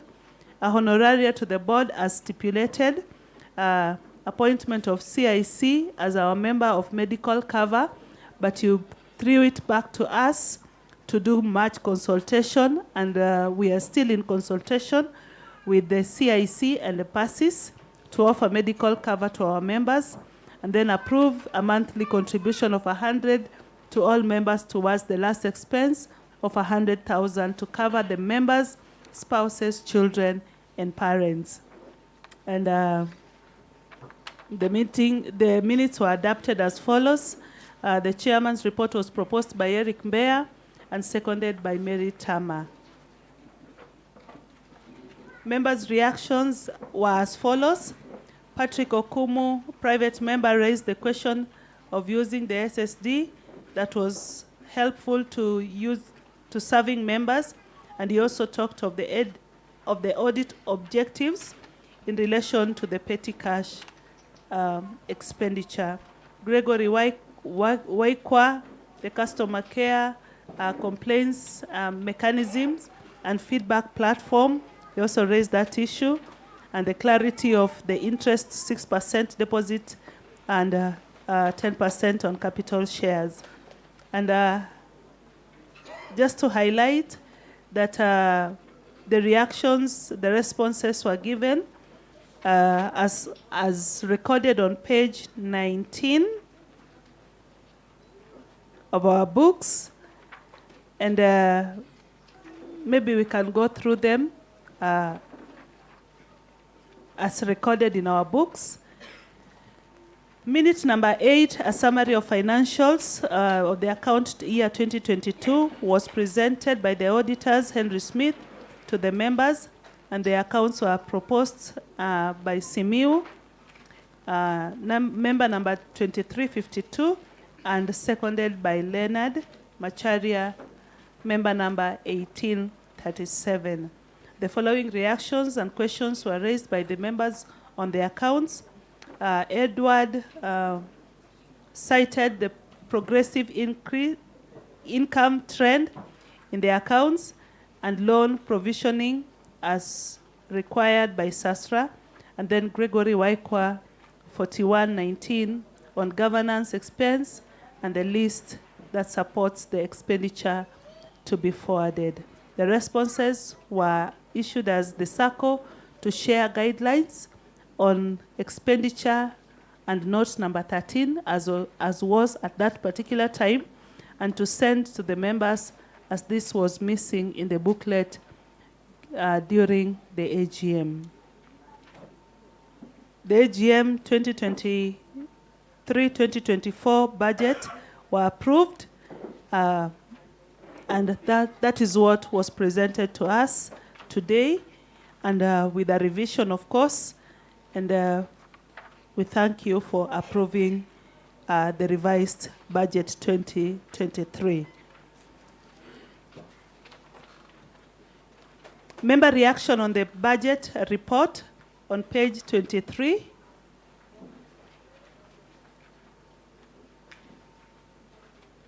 Provision of bad debt was increased.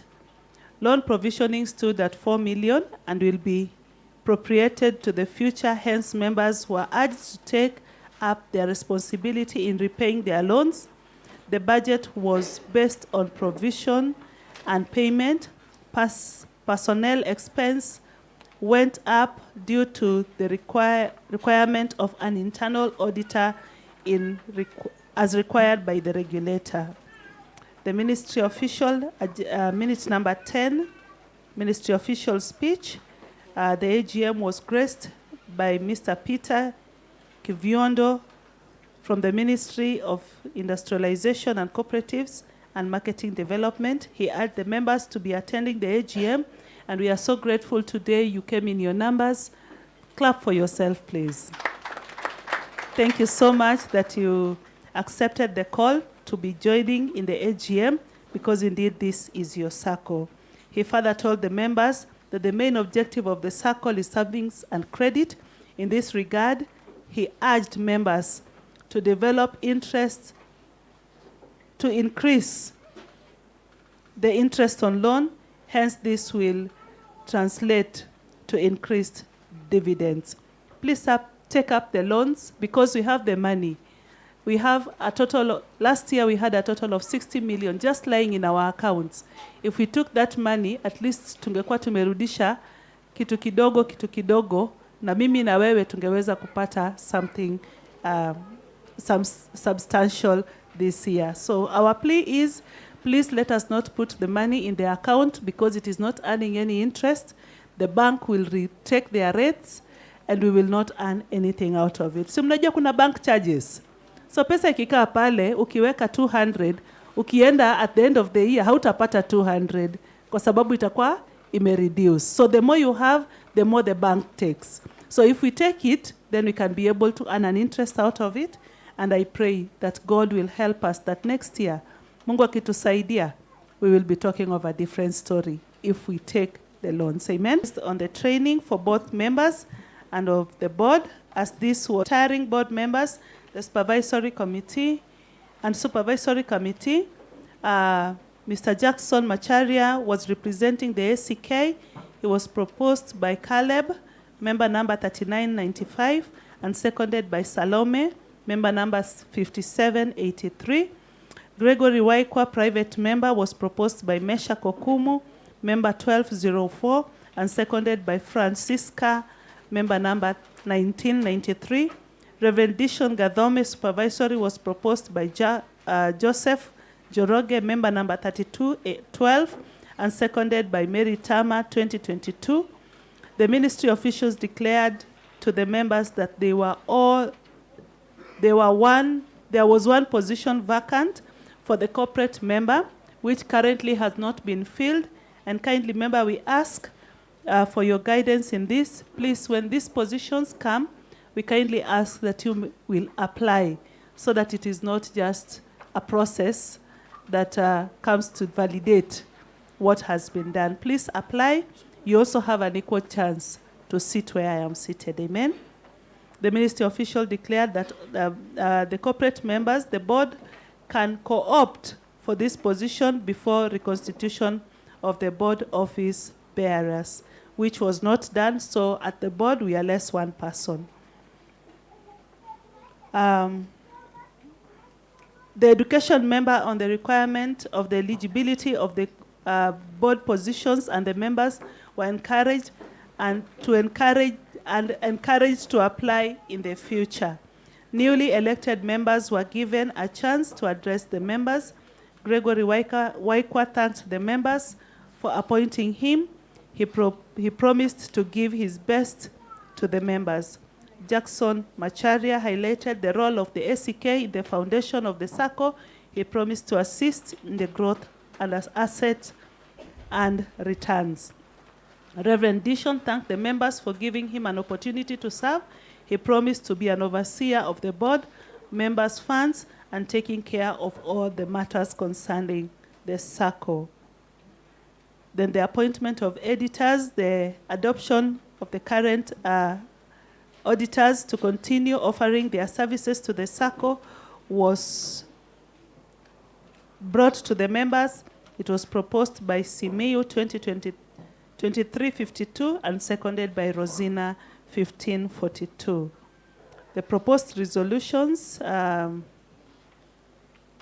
minute number 13 of the AGM, the members agreed to the proposed resolution tabled on the floor of the AGM 2023 as follows: distribute interest at the rate of 6%, distribute dividends share capital at the rate of 10%, approve 2023-24 budget, approve supplementary budget 2023, appointment of auditors 2023, retain the borrowing power at 10 million, pay honoraria 350 to the board and supervisory, appoint CIC and passes to offer member medical cover, approve a monthly contribution of 100 shillings by all members towards the last expense of 100,000 to cover the family, spouse, the member, spouse, children, and parents. And then they were proposed by Edward 4335 and seconded by Leonard Macharia 1837. AOBs were Mary Caleb thanked the Sacco for supporting him during the loss of the husband, Mr. Caleb Musamali, who was hit, who also hinted that she is in the process of joining the Sacco. And she joined the Sacco after that. Member requested that dividends be paid promptly, and we pray that this time it will be promptly, as the CEO has said. Paul 6685 raised the issue of getting guarantors for private members, and through our marketing team, we have purposed to do that, to help you know each other so that you can be able to get guarantors. Bonfast 2707 was given clarity regarding the proposed insurance cover, and this will be guided by the Sacco. Dorcas 1840, member number 1840, requested the Sacco to assist in asset finance with collateral outside Nairobi environments. And I think that consultation is still with the credit committee, and they will give us a feedback once it is done. Mary Tama 2202 thanked the board for the appointment of the CEO, Emily Kago, and she thanked Emily Njoki, the loans officer, for her good work. Jessica 6614 requested the Sacco to have promotional materials for its members, and housing department will call for an AGM in due course. There being no other business, there will be a vote of thanks. The vote of thanks was offered by Mr. Daniel Omondi, who stayed to the end. The closing prayers were done by Reverend Dr. Simon Oriedo at 4:20 p.m. And those are the minutes of our last AGM. Thank you so much, members. Asanteni sana. Yes, you want to propose? Nataka kwanza to propose the minutes, we adopt them, and then we second. You know, our last AGM lasted up to 4:20. Sitaki tufike 4:20 leo, but I think by what is happening tunaenda vizuri. So we propose so that we can give that member an opportunity. A proposer? Yes.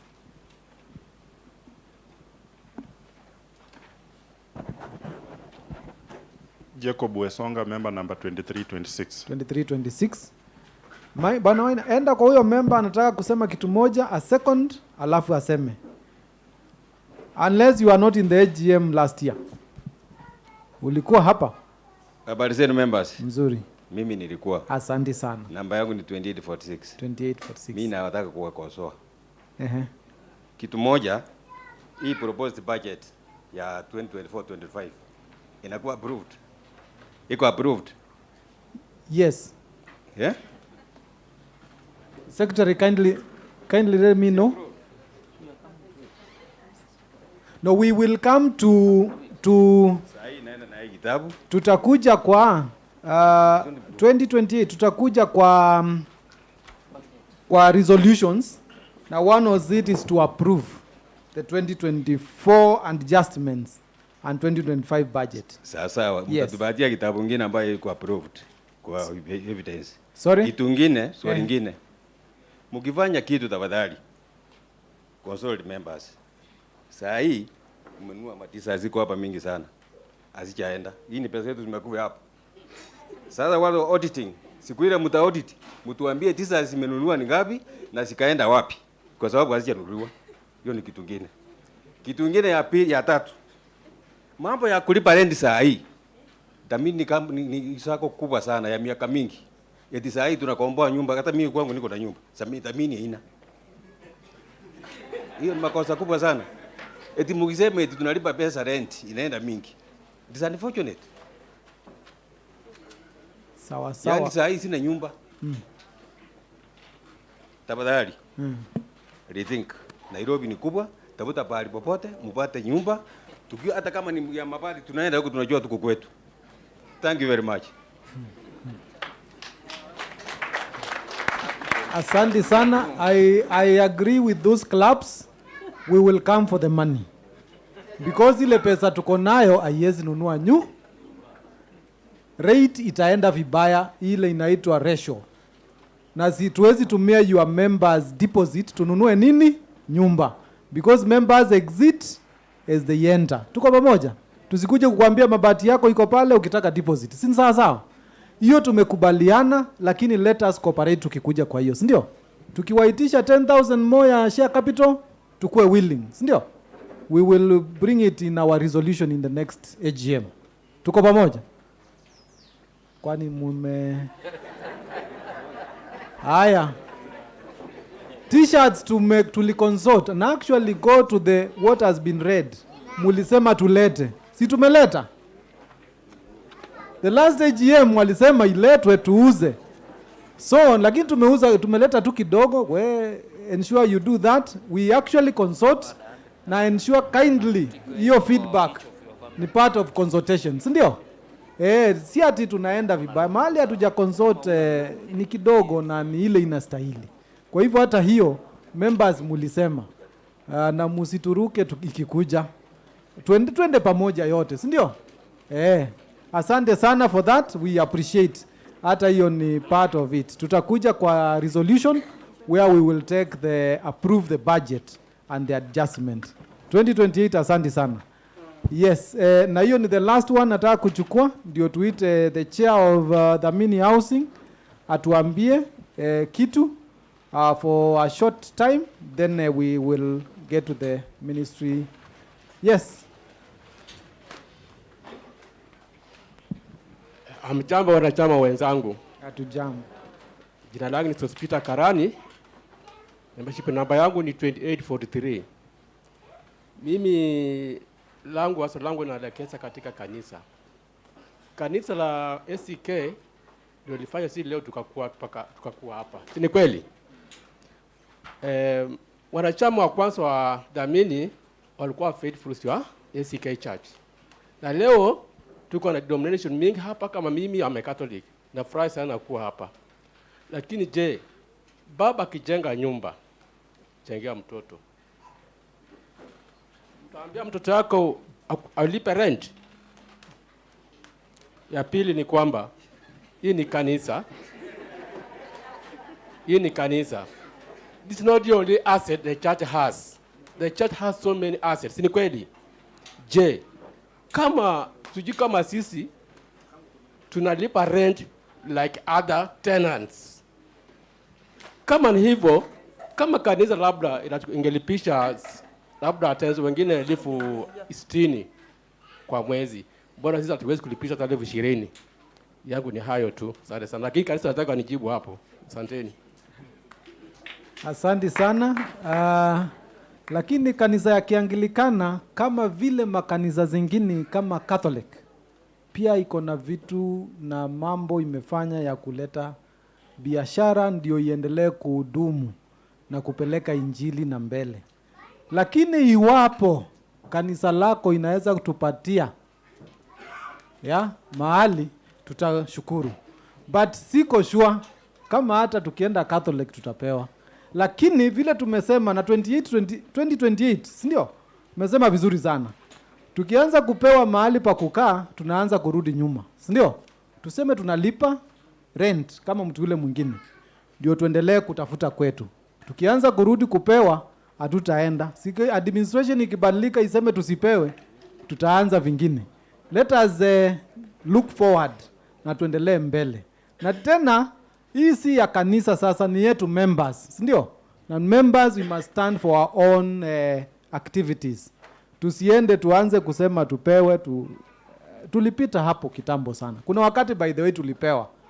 Alafu hata nyumbani mtoto akiendelea kugrow unamtoanga kwa nyumba yako ama ana rent ile yako umejenga.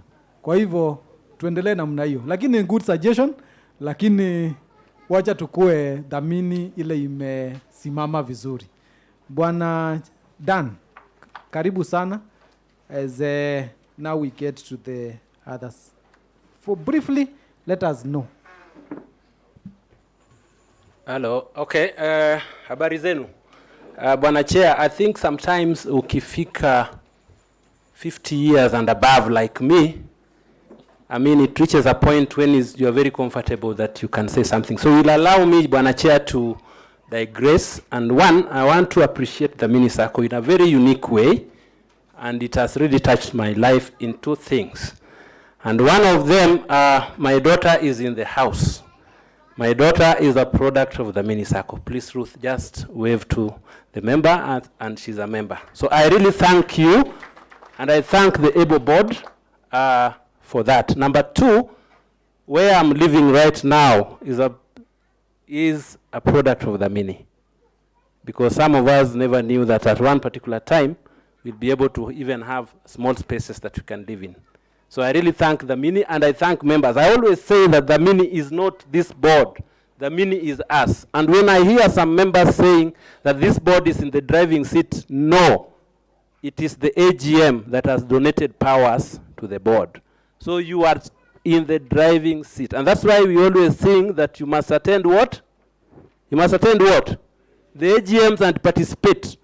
And even the questions that members are asking, and they're well articulated in the reports that we are giving. So I really ask members, let's own this and let's always participate so that you know that you are the owners of the Dhamini and you have just donated powers to this team here. So you are in the driving seat, my brother, comfortably. So quickly, I'll just say we don't want to take this meeting to be the Dhamini housing meeting. I think this is the Dhamini Sacco meeting. But because the Dhamini housing is a key pillar in respect of Macau loans, that's why I will just mention two key projects that we've done. One is the Dhamini Phase 1, which is in Kantafu. That one we successfully did, and we did the titles and everything. Now we are in the mini phase 2, and because of some extraneous challenges, and one of them is the survey issues and the audit issues, we kind of stagnated, and we have stagnated for a long time. And we've been in consultation with the CEO and my other colleagues, and we are thinking of having a meeting, a stakeholders meeting on the 20th of April. I think in that meeting is when we'll now really go into the challenges that the mini housing is facing. Otherwise, the 2 properties are safe and secure. Yeah, the subtitling is where we are having a problem. And I think I may not be able to explain it here in details, but we are on it. So I would humbly ask all the members, if you have a burning question, we can handle it after this meeting. I'll be around here with the CEO, but we'll have one general meeting on the 20th of April this year. I hope you'll allow me to vacate this podium. Thank you.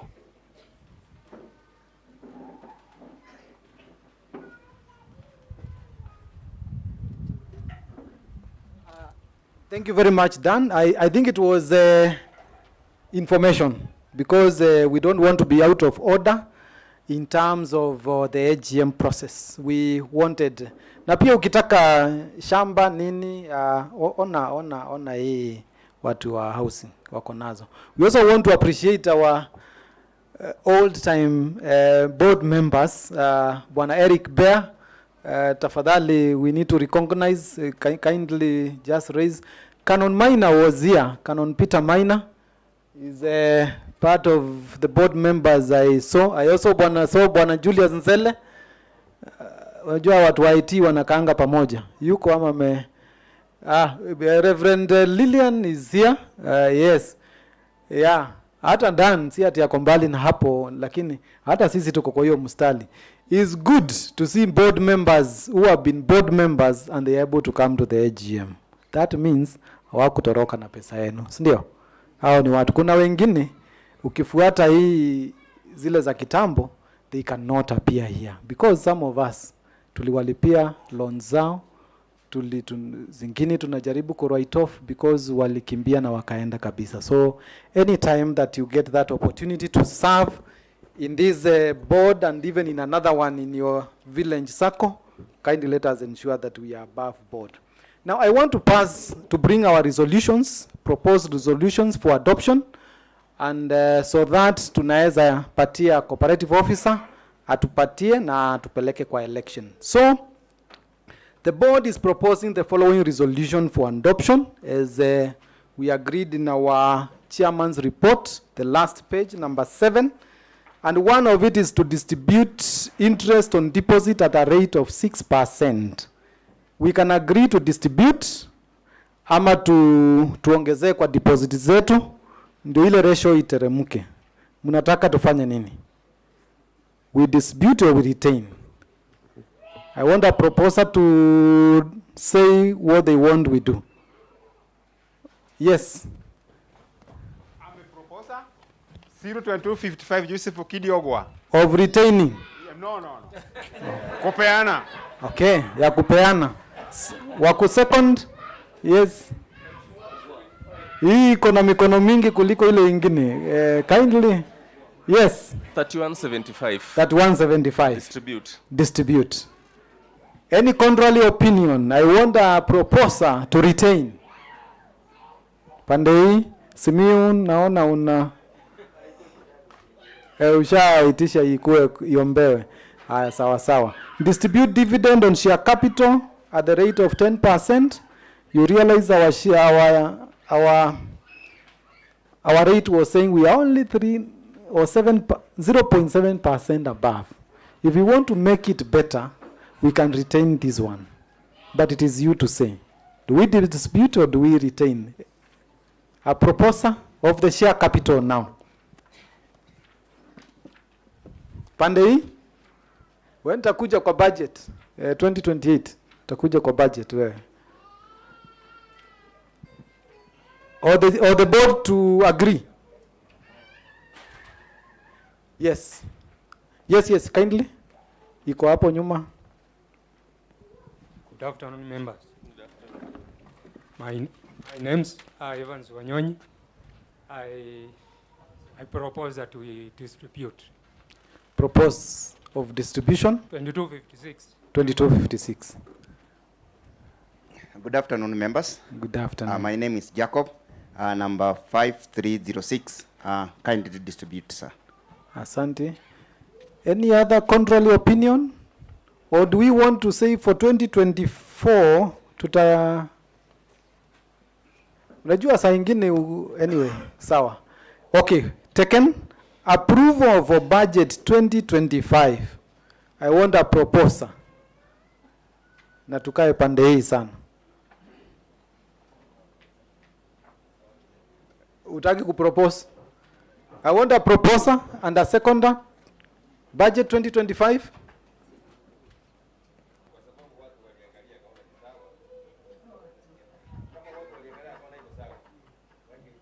Umepropose. Na wewe ni mmoja wao watu. Na wewe ni mmoja wao watu amepropose. Number ni 2028. 2846. Sawa sawa, watu wamekubali. Nani anamuunga mkono? Mmoja wa watu. Now going forward, wacha atu. Na hizi zingine I think I need to ask for the ladies.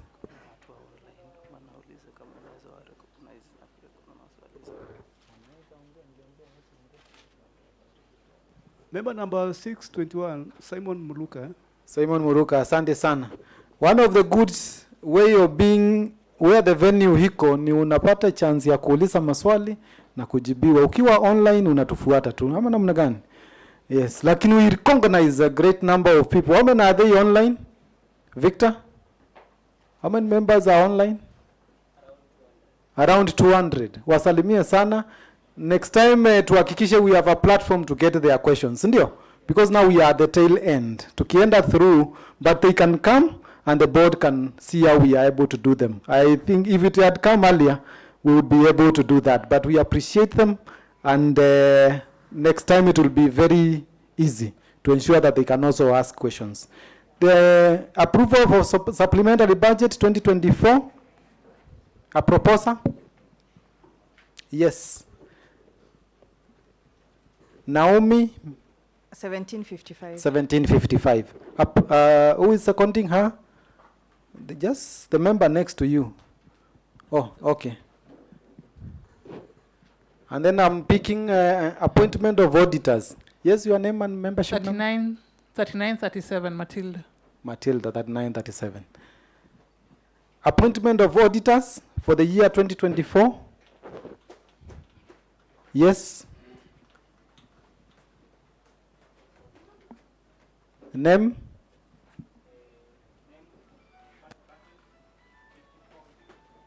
Patrick 5422.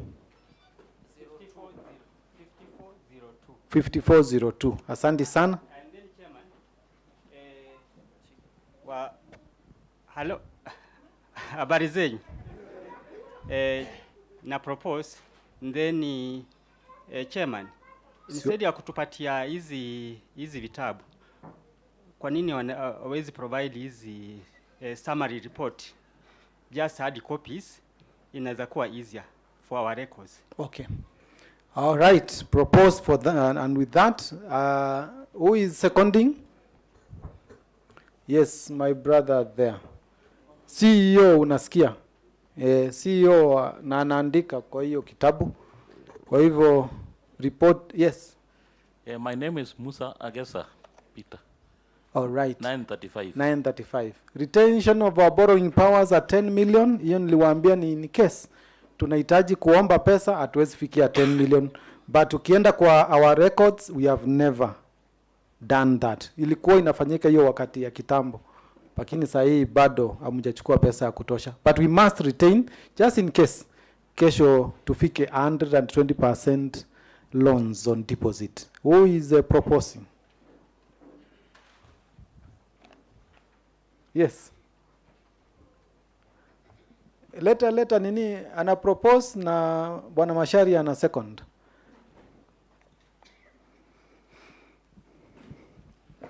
Ruth Carol Omondi, 3922, I propose. Asante. Second ako pale. Mimi ni 1837 na jina ni Macharia. Macharia. Asante sana. Na all the same, sema kitu moja tu. Serikali haikuangi na pesa, inapatanga pesa kutoka kwa watu. Yes. Members wasipochukua loan, Dhamini haitakuwa na pesa ya kutupatia dividend. Ni kweli? Yes. Ile kitu iliyoko ni uchukue loan na ulipe vile inastahili ndio uitishe dividend. Ile kitu inastahili ni uombe Mungu ndio akuwezeshe kufanya ile kazi ambayo umepanga. Secondly, uwe na discipline. Usiende kula mandazi na pesa ya loan. Utabakia ukilipa peke yako na tulikula mandazi na wewe. Asanteni. Asante sana. Bwana Chairman, huyo member apate turungi na mimi tukimaliza. Yes, and with those remarks, he proposes that we retain our borrowing powers at 10 million because mumesikia vile mnafaa kufanya. Na uone daktari. Who is seconding? Allah. Watu wameishi. Oh, he was seconding. Oh, kaa hapo tu. Then I want to now, members, this board has worked na imewapatia na imehakikisha vitabu ziko sawa sawa zimefanyika. The auditors hawajasema irudishwe, regulator amepitisha. You are proposing to pay an honoraria to the board and the supervisory at 350,000 as it was in the last year, as it is in this year. Any proposer? 4150 proposes. Stephen Mutua proposes. Oh.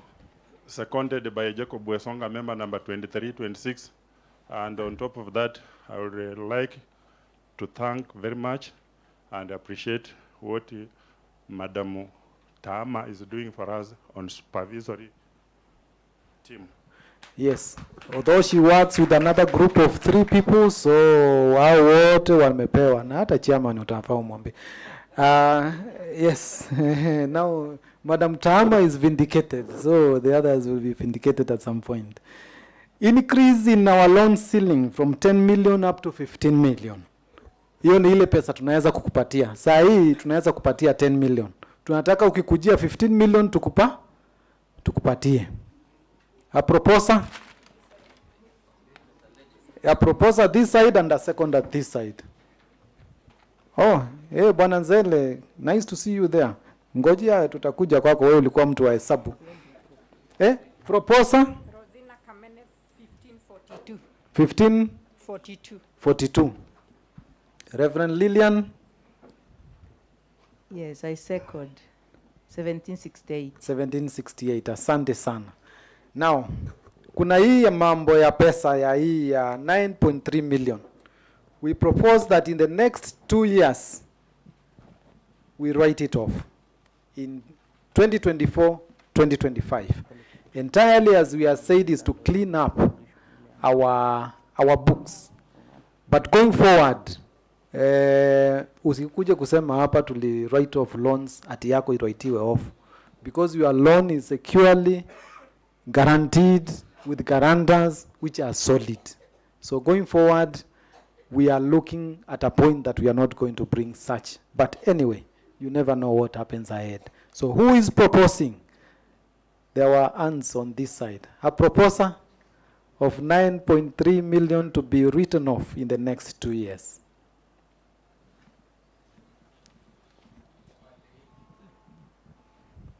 Yes. Hello. Nzele 814. Lakini why 2 years? Why not 4 years? Well, if we do in 1 year or 2 years, the difference is the same. If we do in 5 years, we will be having 5 years of our accounts which are not okay. But since we have already 15 million as provision, we can do in 2 years because we have not written off any on those provisions. So why we did not want to prolong, we are just keeping ni kama tu umeamka, umeona uko na kakitu hapa, kutoka hapa iko na uchafu na unapanguza nusu, unaendelea nusu. For 5 years tutakuwa tukisema, lakini tukisema in 2 years tutakuwa tumemaliza, and the provision is there to do that. We are not going to eat on your on 2024 or 2025 performance. Seconder, 2352. Bwana However, I would wish that you extend it, because the president that you are setting up is very bad, and they will eat up into our into other people will have the same motive that after all it will be offsetted. Please. I've given a rider. Na watu wale wako hapa tusikizane vizuri. Hatutakuja kusema kwa sababu. Hii ni because Bwana Simiyu, you remember we met mkisema 3 times iendelee. Kama tungekuwa na 3 times in guarantorship, tungekuwa tukijua itaendelea. But since it's a shilling for a shilling, which is within the sacco, ama CEO namna gani? Is a shilling to a shilling. Ukidefault tutachukua tu ile iko pale. So haitakuwa. Kindly allow us to do it in 2 years so that we finish, tuache kushindanga. You know, ilikuwa hata saa nyingine inatupeanga headache. So in 2 years, members, asanteni sana. And thank you very much. And with that, I want to invite the cooperative officer, Madam, atatuambia jina yake vizuri. Alafu aendelee kutoka hapo, atufanye remarks, and then he takes us to the next agenda. Asante sana. Karibu. Thank you, Chair, Board of Directors, officials of supervisory, Concord cooperators, hamjambo. Good evening. My name is Gladys Ndegwa, and it's a pleasure to be with you this evening. Nimetoka Ministry of Cooperatives and MSMEs. Kitambo ilikuwa Ministry of Industrialization, Cooperatives and Marketing Development, but imebadilika. It's now Ministry of Cooperatives and MSMEs, meaning micro, small and medium enterprises. So members, previously last time you had Kivindio, you have also been having Mr. Njoroge. So in Dagoretti, we are 4 officers. They used to be 2. That's why you are seeing different faces in your AGM. Na nimefurahia kuwa na nyinyi. First of all, I would like to recommend the Board of Directors and the Supervisory, with your help members, tuwapongeze kwa makofi. The reason I said these members, we've noticed there is a positive growth despite the complaint ya dividend. Ni vizuri tunakubali tukikuja hapa tukiona there is a positive growth, tunawapongeza. So thank you the officials for that. Thank you also for the reports. I noted they were very clear. We've been to many AGMs, but you find the reports, kidogo members, from the reports you can tell you've gotten everything you need to know about the society. Si ni kweli? Yes. Ingine nipongeze the members. There is active participation by members. Jipigieni makofi. That is nice from you. It shows you want to be informed, and you are already informed with the matters regarding your society. Thank you for that. So members, I won't take much of your time. I'll quickly go through my agenda, which is on election. I'll take you through the election of the officials of the Management Committee and Supervisory Committee.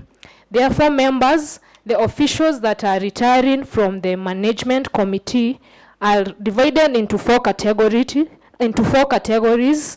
I'll read their names. We have Mr. Francis Mueke. He's in ACK.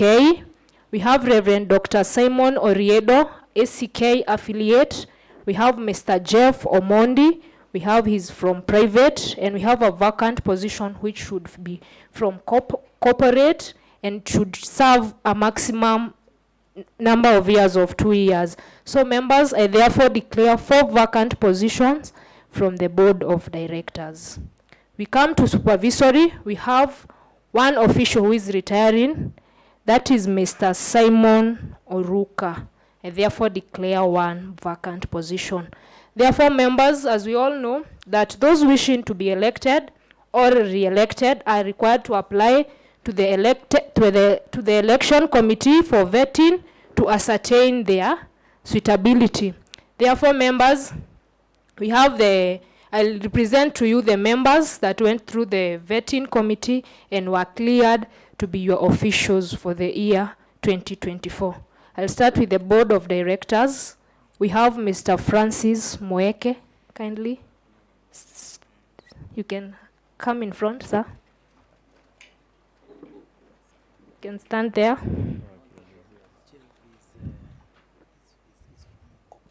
Yes? Or Jeff is corporate. The one coming is the one that is from private. Oh, there's no private. Okay, thank you. Thank you for the clarification. So we have Mr. Francis Mueke. We have Reverend Dr. Simon Oriedo. Thank you, sir. Thank you. We have Mr. Jeff Omondi.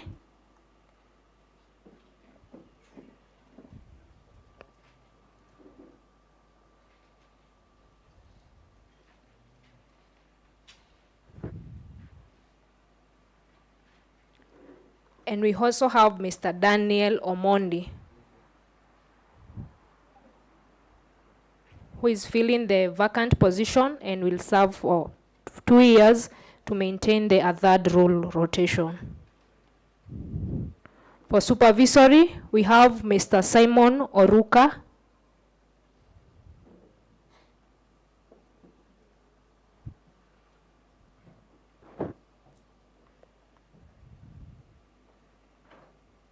Come stand the other side.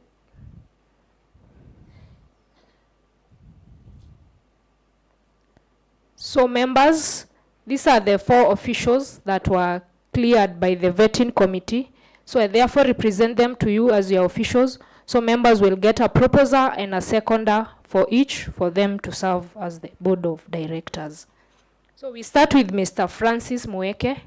We get a proposer and a seconder.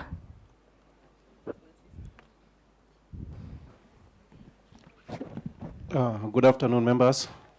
My name is David Ondiek, member 3663. I propose Mr. Mweke to serve us for the next season. Thank you, David. Let's get a seconder. Member number, yes, 1768, Lillian Munyiri. Thank you, Lillian. We go to the next official, that is Reverend Dr. Simon Oriedo. We get a proposer and a seconder. Proposer. Bwana asifiwe. Patrick Mbasu, number 5402. Thank you, Patrick. We go to the seconder. My number is 5306, Jacob. I propose Dr. You second. Thank you, Jacob. We go to the third official, Mr. Jeff Omondi. We get a proposer and a seconder for him. We start with the proposer. Eric Mbea, number 069. Thank you. We get a seconder. Good afternoon, everybody. Afternoon. My name is Musa Agesa Peter, 935. I propose Jeff Omondi to serve that. Thank you. You second. Thank you. We go to the fourth official, Daniel Omondi. We get a proposer and a seconder. We start with the proposer. Robert Charles Odhiambo. I propose member number 4831. Thank you, Charles. I second Robert Omwenga, number 1164. Thank you, Robert. We go to supervisory committee. Tumemaliza management. We go to supervisory committee. We have Mr. Simon Oruka. We get a proposer and a seconder for him. Start with the proposer. Yes, madam. I propose. Your name? Rose. 1556. Thank you, Rose. We get a seconder. Joseph Okidi, I second. Thank you, Joseph. Number? Joseph, your number? 02255. Thank you, Joseph. So therefore, members, allow me to introduce to you your newly elected officials from the Board of Directors. They are therefore Mr. Francis Mueke, Reverend Dr. Simon Oriedo, Mr. Jeff Omondi, and Mr. Daniel Omondi. Congratulations to you.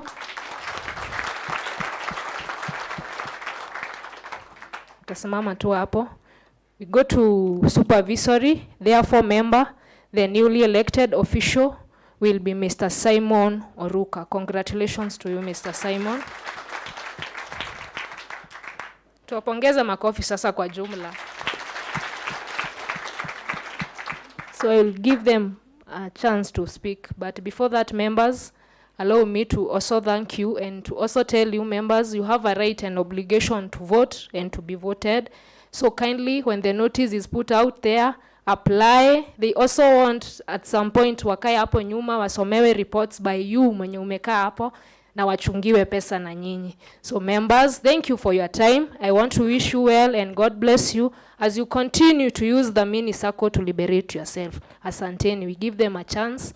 Wawapongeze na waambie something small. Thank you.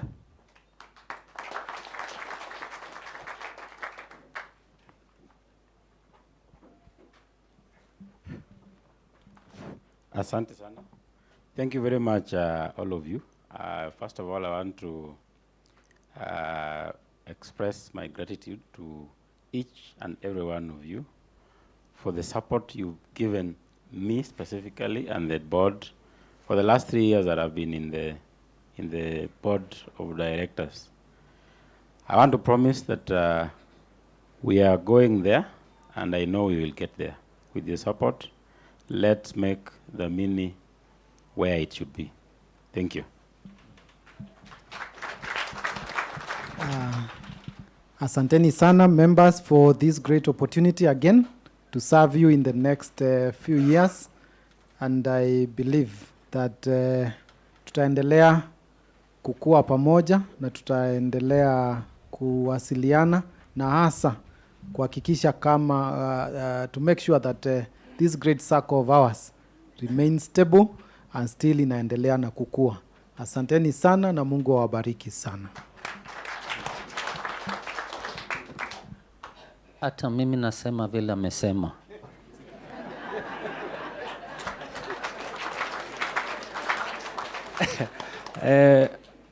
Kawaida huwa mnasema wanachama. Sisi sio wanachama. Chama ni kama UDA, ODM. Hii ni wanaushirika. Kiswahili sanifu. Nafikiria kwa hao watu wote, Bwana Jeremia, I'm the most loved board member na hawa wanachama. Wanaushirika. Sorry for that. Wanaushirika. Wacha nijikosoe.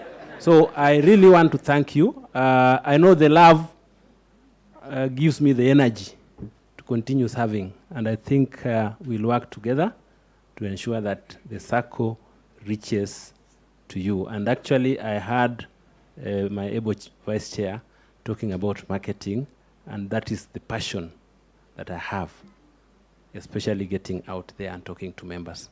So thank you very much for the opportunity. We promise we shall deliver. Santeni. Good afternoon, members. Thank you so much for showing your confidence in what we do. I tell you, it's not one of the easiest things to do. Pointing deviations, I don't want to say mistakes, deviations in what people do is not very easy. Who knows the Auditor General, Kenya? And you usually see the kind of heat they get. I'm telling you, if anything will be wrong, we will tell you.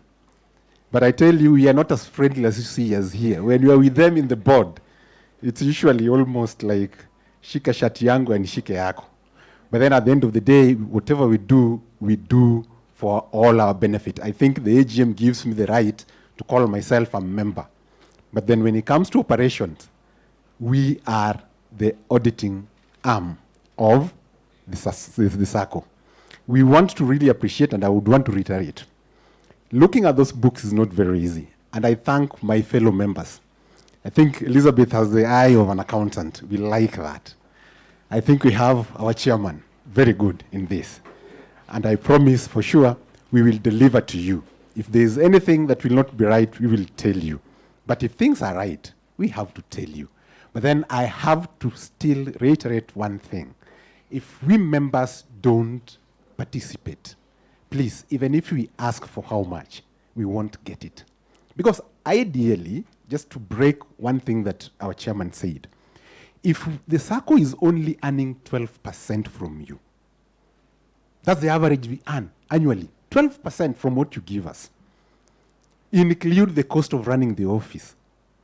Include the provisions, percentage that takes. Surely, if I promise that I'll give you 15%, I'll be lying to you. But the good thing that we have a people that are out there to ensure that integrity is in everything that we do.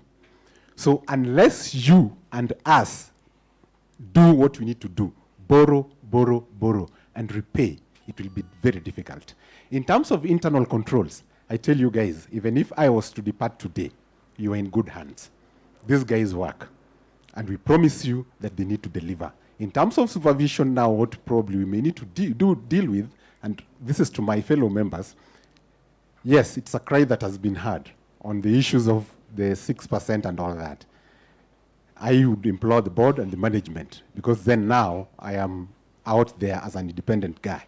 Let's do something so that at least, even if it will be 6.3, let it be seen by the members. Thank you so much. Asanteni sana.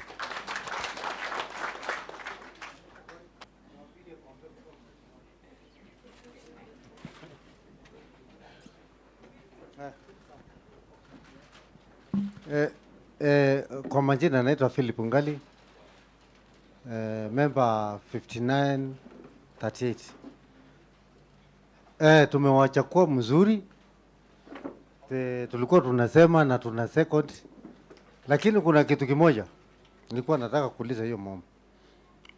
Board members. Members, kuna wakati mwingine tunakuja hapa, mtu anataka emergency ya 10,000 Monday, na ukiulizia unaambiwa file iko kwa board na inakaa Monday, Tuesday, Thursday, unakuja kuiona hiyo Thursday, Friday. Kweli hiyo ni emergency? Hata kama ni mtoto alikuwa amefukuzwa shule, ataka kutoka Monday mpaka Thursday, na anataka 10,000, sio milioni 10. Pili, anataka 10,000, sio milioni 10. Ya pili, ameangaliwa pale, amequalify. Au kama mtu anaweza kukaa, member anaweza kukaa kutoka Monday mpaka Alhamisi na mtoto amefukuzwa. Hiyo ndio nilikuwa nataka kuuliza. Tumewachakua vizuri, mikono tumewawekelea, lakini hiyo iko na namna gani? Kama ni 10,000, si mtu kuangaliwa kama milioni 10. Thank you, nijibiwe hiyo.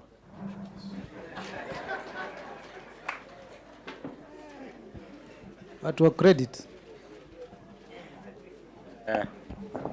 You will not have any problem like that. Now you can just go to the app, a matter of minutes or seconds, you'll get your money. So that's one area where there will be no delays if there has been. Lakini pia ya form itahakikishwa imefika. We are working with the CEO. They put a service charter. Yeah? Ukisema ni emergency, kama ni 1 day ama ni 48 hours, tunawatik namna hiyo. Asante sana. The other thing is, let us ensure that hiyo forms tumepea staff ile tunaandika the feedback form. Kindly fill it and leave it with our staff. Those who are online also, there is an online form which has been shared to you on the chat. Kindly pia mujaze na muhakikishe mumetuma, you have submitted it, so that tunaweza jua hiyo maswali ingine na those proposals zile mnasema tufanye. I want to say that we are doing well in terms of time, and I want to get only 1 or 2 AOBs if they are there, but procedurally they need to have been come to the office. So hii tu ni just AOB and Bwana Simiyu, naona umeinua mkono. Any other one? Bwana Masharia, na kwani ni wale watu tunajua majina. At least, yes, at least now I struggle to get your name. So let us begin with yourself. Ndio ikue tuko nayo, and then so that we finish, and then after that Bwana Kuria will give a vote of thanks, and then we'll have someone to pray for us. Yes, my name's Kennedy Stuma, member 4681. What I would like to say, I give vote of thanks to staffs of the Dhamini Sacco, especially Ben Dalo na Emily na Boas. Tunaomba directors mwenye tumemchagua saa hii muwapatie support, because kulingana na vile sisi tunakuja hapa, njia yenye wanatu attend, it is very fast. For example, apply loan juzi ilikuwa na emergency ambapo ilichukua almost some hours, which was I was very happy. Kama ni directors ndio wanachelewesha, tuseme ni hao, lakini saa hiyo loan ukichaza kwa system immediately unapata message. Unaona, kama ni kukwama ni mahali pengi, ndio itakuwa tunasema ni madirectors yao. For example, nasema hivyo ushuhuda tu, most of the time tukipata emergency ukiongea nao kwa simu, immediately respond iko. So we urge our directors, new directors in the office, muwapatie support, wakwe waendelee hivyo vile wanaendelea. Ni hayo tu. Asante sana for the compliments. Kindly come with your form ikiwa tayari. Give the next. And then it will be turn around, itakuwa rahisi. Okay, hamjambo wenzangu. Kitu cha kwanza 2352. Kitu cha kwanza tunaweza sema mkala muue na haki mpe. For sure, staffs wa Dhamini mefanya kazi, na tungependa ama tungefurahia vile mwenzangu amesema, not once tumeongea kuhusu the 4 members. Indeed they are doing an exemplary job, na tungefurahia tu waseme kwa hiyo tuliongezwa kwa kitu, tutafurahi. Apart from honoraria, for sure hao watu wanahudumia watu. Personally nimepewa loan kutoka kwa mfuko yao, ndio yangu ikuja wachukue because of the emergency that I had. So kama tunaweza kuwa na anything to appreciate, please directors appreciate them. Asante. Lakini kitu kingine to the marketing department, please, we have so many people outside who wishes to be part of us.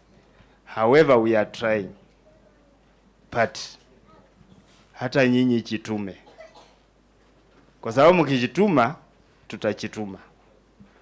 Na kuna swali niliuliza ambalo sichachibiwa, hii mambo ya share capital. Hiyo pia it is hindering other members to join us. Please look into that. Asante. Asante sana. AOBs na kangwa tuziangaliwe, lakini kuna practice zingine pia ukiongea chunga usireport staff kwa CEO. See kwa board, but it's good that you acknowledge that they do a great work. But there's a policy in terms of the share capital, but there are cases which are looked into case by case because watu see the same. Tuko pamoja. Kwa hivyo waambie waone ofisi kama wako na hiyo challenge, they will be sorted out.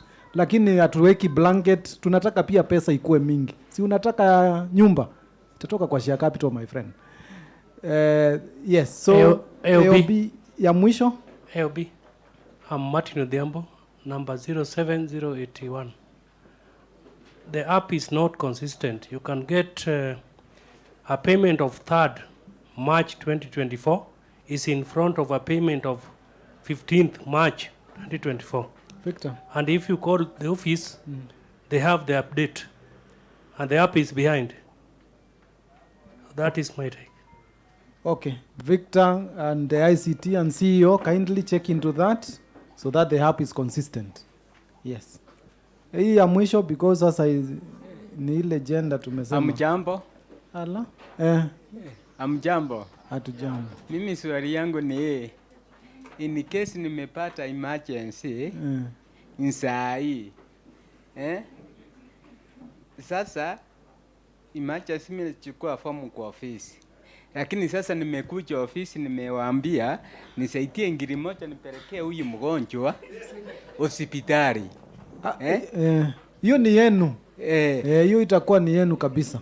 Na ukisaidiwa kaa ujue umesaidiwa. Sichamaliza. Nipatiwe nimpeleke huyo. Arabu nichukue fomu nifanye nini? Nijaze Monday nipeleke kwa ofisi, si ndio? Yes. Isainiwe. Hapo kuna makosa. Unajua nimesema staff ni watu, si ndio? Na wana relate. Kama yeye ni rafiki yako si mta relate. Na hiyo ni yenu, si ndio? Zile nilikuwa nasema usiongeongee sana, sio asione kama alitoa kwa counter. Tuko pamoja. Lakini si alikuja sema ni mbaya, lakini tumesema ukisaidiwa unaenda vizuri. Habari yenu? Mzuri sana. Mimi nilikujako hapa kama nataka pesa. Mkaniambia mimi sina karanda. Haki ya Mungu nilikasirika juu nilienda paka nikakopa pesa mahali pengine ndio mtoto akaenda shule. Mnapea wale warefu ama wafupi? Tunapea wale wametimiza sheria zile mumeweka, si ndio? Because sasa tukikuja wote nimeamuka nimekuja sina ngaranda. Si ni ile pesa tunatafuta. Let us tuhakikishe tumefanya. Bwana Masharia hujaongea yako. Kindly zingine za education oneni chairman wa education. Kayofi ya wewe ni namba ngapi? 1556. These people should know your number. Ni 1837 again. Mimi siko kule nilikuwa nimeongea mbeleni. Tuseme kama mtu ameajiriwa kazi, huwa mara nyingi aidha kampuni ama mahali ambapo anapata mapato yake, anapata tarehe 5 ama tarehe 6, 7, 8 mpaka 10. Naye hasla pesa zake anapata watu wakipata mishahara. Kwa hivyo sasa naye hasla anapata kutoka tarehe 5 mpaka 10. Mimi nimekuja nimechukua loan kutoka kwa Dhamini, of which you are doing a very good job. Pongezi sana. Na kama nimechukua loan na nimechukua tarehe 20, naambiwa nitahesabu mwezi moja ndio nitaanza kulipa. Mwezi moja itaenda, halafu sasa ndio nianza kulipa. Sasa shida yangu ni upande wa tarehe. Mishahara ama pesa za hasira zinapatikana kutoka tarehe 5 mpaka tarehe 10. Sasa umeniambia niwe nikilipa tarehe 20 kwa ajili nilichukua loan tarehe 20. Kwa hivyo italingana na tarehe 20. Nitatoa pesa hizo wapi?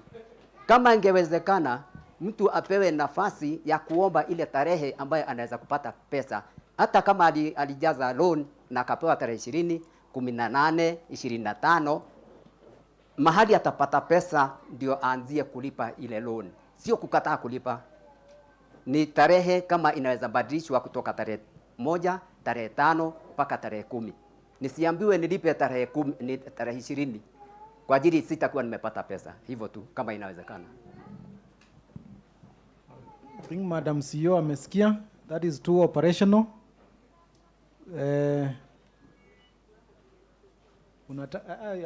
Hiyo ni operational hata si ya AGM, lakini unaweza sema kwa sekundi 3. Haraka. Asanti, hata nilikuwa nimesikia kama umeuliza na ukajibu. Na tunashukuru vyenye mnaelewa kama huyo member. Wakati unapochukua loan, wewe ndio unajua mapato yako unapatanga tarehe gapi. Kwa hivyo kama tutumie hiyo tarehe ya tarehe 20, wewe unajua mimi mapato yangu inakujanga tarehe 20. You are allowed uchukue loan yako hizo tarehe unajua utakapo pata pesa. Unaweza kuwa hiyo wakati labda haita ile project uko nayo hutagojea. Ukichukua loan, tenga one installment. lipa ahead of time. Ndio wakati huyo mwingine pesa yako ukipata, sasa hautakuwa in arrears. Ni sawa sawa members. So uko na right ya kuchagua. Mimi napatanga pesa yangu tarehe 10. Kwa hivyo unaweza sema mimi munipatie loan tarehe 10. Si lazima ukiapply tarehe 1. Tumeona members wakiandika hata email. Mimi nataka loan na nimeleta form lakini munipatie tarehe fulani. Kwa sababu ni system based. System wakati umechukua itakuandikia hiyo message ndio itatumia kukukumbusha unafaa kulipa. Asante.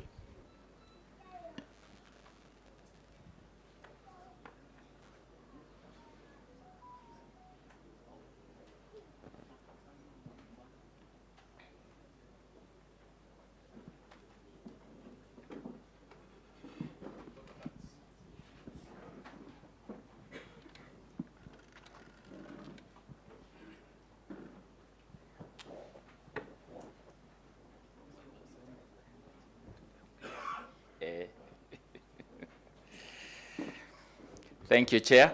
And good afternoon, members. Asanteni sana. Yangu niko kwa kamati ya education na ninasema tujielimishe kwa sababu sisi ni watu na ni wale si ndivyo? Hata kabla sijaingia kwa appreciation. Kwa sababu sheria tunasema ni msumeno, inakata ikienda na inakata ikirudi, si ndivyo? Na tunaweza kusema ati kila mtu akija na shida zake tunafanya vile anataka, alafu tunakuta kesho hatuna sako. Ndio sababu tunaweka ni vipi unapata pesa na ni masharti gani unapaswa kutimiza, na hiyo ndio tunawaelimisha. Ndio usiamke asubuhi unagonga mlango alafu unakuta hakuna pesa. Na niseme mimi ni I'm a beneficiary of Dhamini Sacco, na yale mambo nimefanya na Dhamini Sacco ni mengi. Na mimi sijagarantiwa kwa sababu sijui watu wengi. Ninafanya ile tunaita jitegemee. Na inanisaidia sana na imenitoa mbali sana. Kwa hivyo tusiwe wakali sana kwetu sisi wenyewe kwa sababu ile masharti imewekwa ndio iweze kutukinga na kukinga pesa yetu. Kwa sababu ni pesa yako tunakinga, ndio kesho tusiseme ambayo imepotea. Nitoke hapo sasa. Yangu ni kumalizia kwa kusema ni asanteni sana.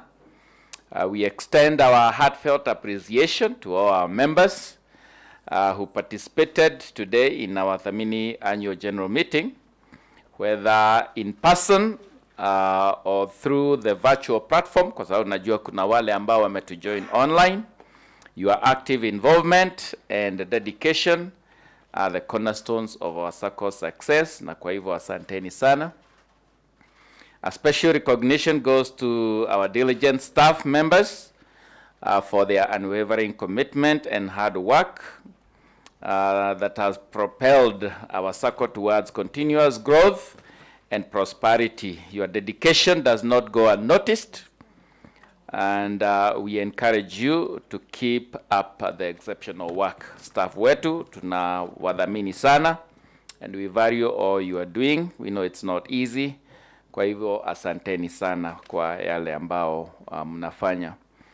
And we also want to express our deepest gratitude to our esteemed board members for their steadfast leadership and unwavering dedication to steering our Sacco to greater heights.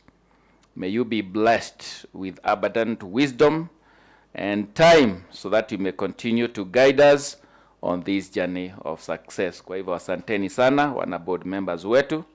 We know you have to take time so that you can be able to sit and deliberate the way forward for our Sacco, and we are not taking that for granted. Our supervisory committee, you deserve commendation for your meticulous effort in ensuring that every aspect requiring attention is diligently expressed. Your vigilance and dedication are invaluable assets to our Sacco, and we urge you to persevere in your endeavors. Continue to do the hard work. because even as I'm a board member, I'm also a member, and I need the supervision to do their work. Si ni hivyo? Na kwa hiyo tunawashukuru sana.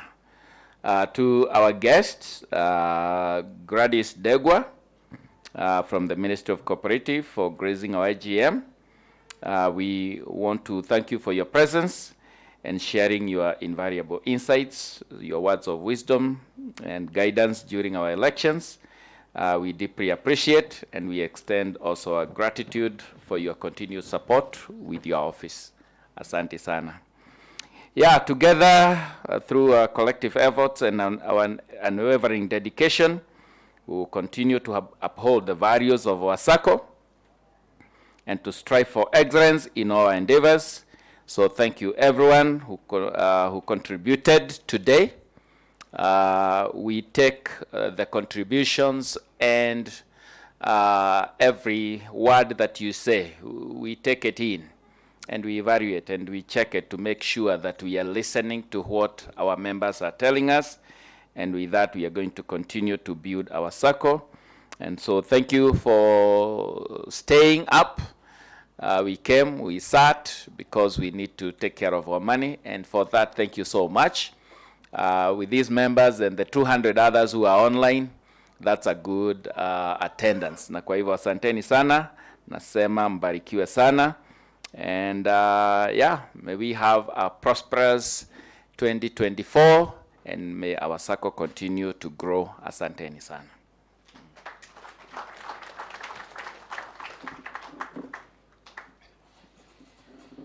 They say kilicho na mwanzo mpaka iwe na mwisho. Please, thank you so much for your patience since 10 a.m. Those who even came earlier than that, asanteni kwa kuvumilia. Mungu awabariki sana sana. Washiriki wangu naona tunaona na kanisa kesho. Naona hata mwingine alikuja. Karo, how are you? I have noticed you. Yes, yes.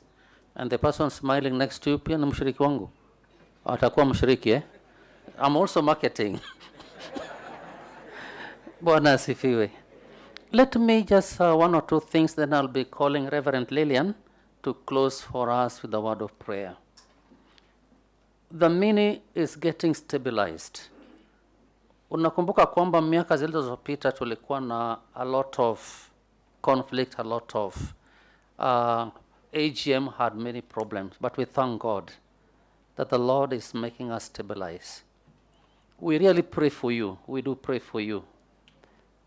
The chair being a reverend, and the vice being a reverend, and others in the board are clergy. You heard Joel say Elizabeth ni mtoto wa Bishop Tama. So you are in good hands. We do pray for you. Tunawaombea.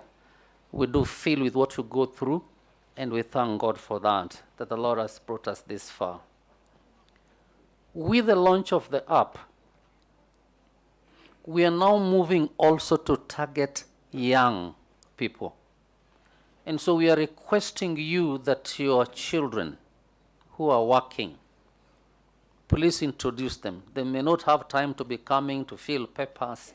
Tell them now you can transact business on your phone, even abroad, wherever you are, even in the village. And so I want to encourage muze mwezangu. Hii mambo ya 10,000 sijui emergency nini, you don't need to travel. In the village on your phone, you can get that money. Umeenda Christmas, watu wa Mbukinya umeongeza nauli, usikwame. 2,000 quickly na umelipa na umerudi Nairobi. We are going on very well. And so I want to encourage Ms. Omondi, please get us other young people. Jana nimekuwa na wakati mzuri sana leo asubuhi na watoto wangu pia. Vijana wangu wako katika na wamefurahi sana kwamba the app is working. Yesterday I was talking with my son. This morning driving here I was with my daughter, and they're excited. And so we are also now moving, and you be sure next year things will be different as you bring us your sons and your daughters and your workmates to join that now mambo ya makaratasi nukimbia, okay, it will still be there, but you can get your money quickly, as fast as you can.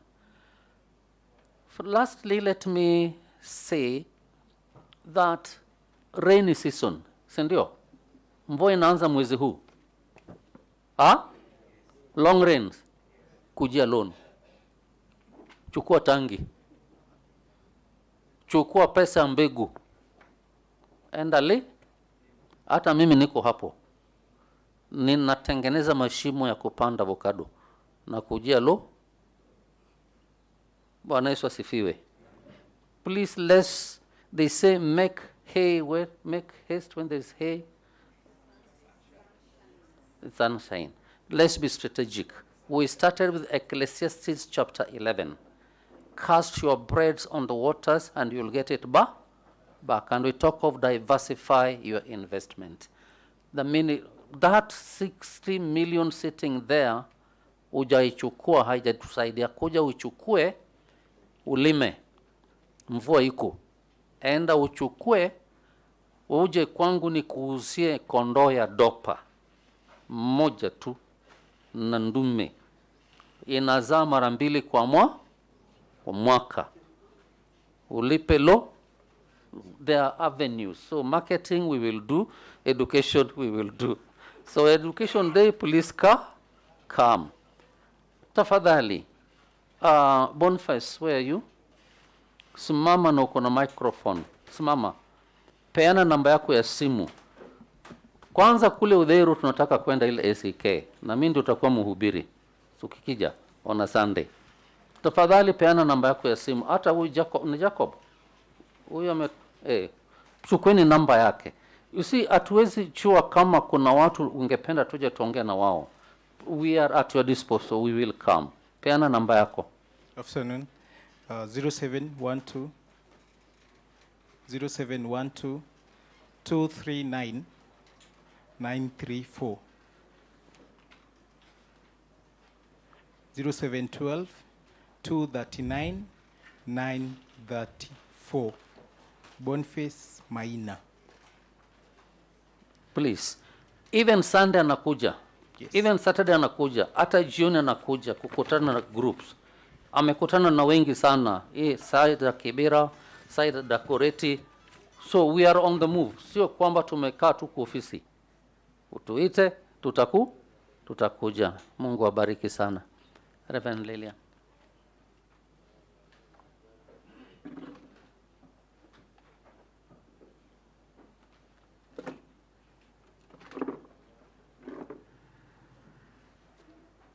Thank you, Chair, and the Supervisory Committee, the board members, na washirika wote.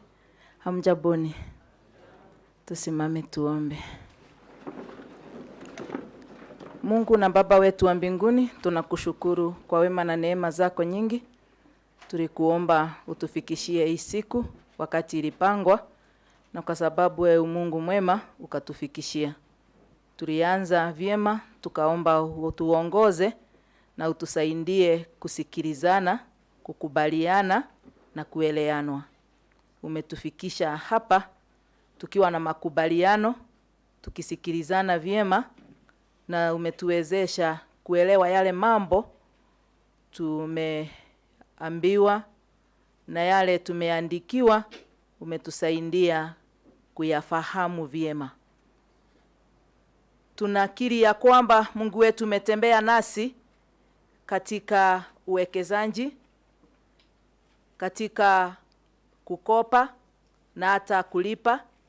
Umekuwa Mungu mwaminifu katika kubariki kazi ya mikono yetu, na ndio tumeweza kufikisha Sacco mahali imefika, kwa sababu umetupea uhai, afya, na umebariki kazi ya mikono yetu. Umetupea uaminifu, wale ambao wamekopa wakalipa. Umesaidia wafanyikazi kuwa na bidii na uaminifu. Twasema ni asanti, kwa sababu tumemalizia mwaka vyema na tujakuwa nafuta nifute katika mwaka huu. Twasema ni asanti. Twaomba baraka zako Mungu katika maisha yetu ya jamii. Twaomba baraka zako katika kule tunafanya kazi. Uendelee kutupea kukubalika na wale wametuanjiri na wale tunafanya kazi pamoja. Twaomba Baba yetu wa mbinguni, tutaendelea kupata mapato ndio tuweze kuwekeza zaidi, na tukikopa tulipe. Twaomba Mungu wetu utaendelea kusaidia wale ambao tumeweka siku ya leo, wawe waangalifu na uwasaidie kujitoa vyema katika kuangalia maendeleo ya hii sako. Twaomba baraka zako kwa wanachama wote. Twaomba baraka zako kwa board of directors na supervisory committee, na twaomba makubaliano na kueleanwa. Na kwa kila jambo utusaidie kupata faida ndio tuendelee kukua katika maisha yetu. Twaomba ulinzi wako uwe pamoja nasi tukiondoka mahali hapa. Uenende nasi, utulinde na utukinge kutokana na hatari na ajali barabarani na maovu yote utuondolee. Twaomba Baba yetu wa mbinguni, wema na neema zako zitakuwa juu yetu. Na sasa penye rehema na neema yako mikononi mwako Mungu twajikabidhi, utuongoze, utulinde, utukinge na utufikishe salama. Na sasa amani ya Mungu ipitayo fahamu zote iwalinde mioyo yenu na nia zenu katika hali ya kumjua na kumpenda Mungu na Bwana wetu Yesu Kristo. Na sasa baraka za Mwenyezi Mungu Baba, Mwana na Roho Mtakatifu ziwe kwenu, zikae nanyi sasa na hata milele. Mungu awabariki. Na sasa neema ya Bwana wetu Yesu Kristo na mapenzi ya Mwenyezi Mungu Baba na ushirika wa Roho Mtakatifu ukae nasi sote sasa na hata milele. Amen.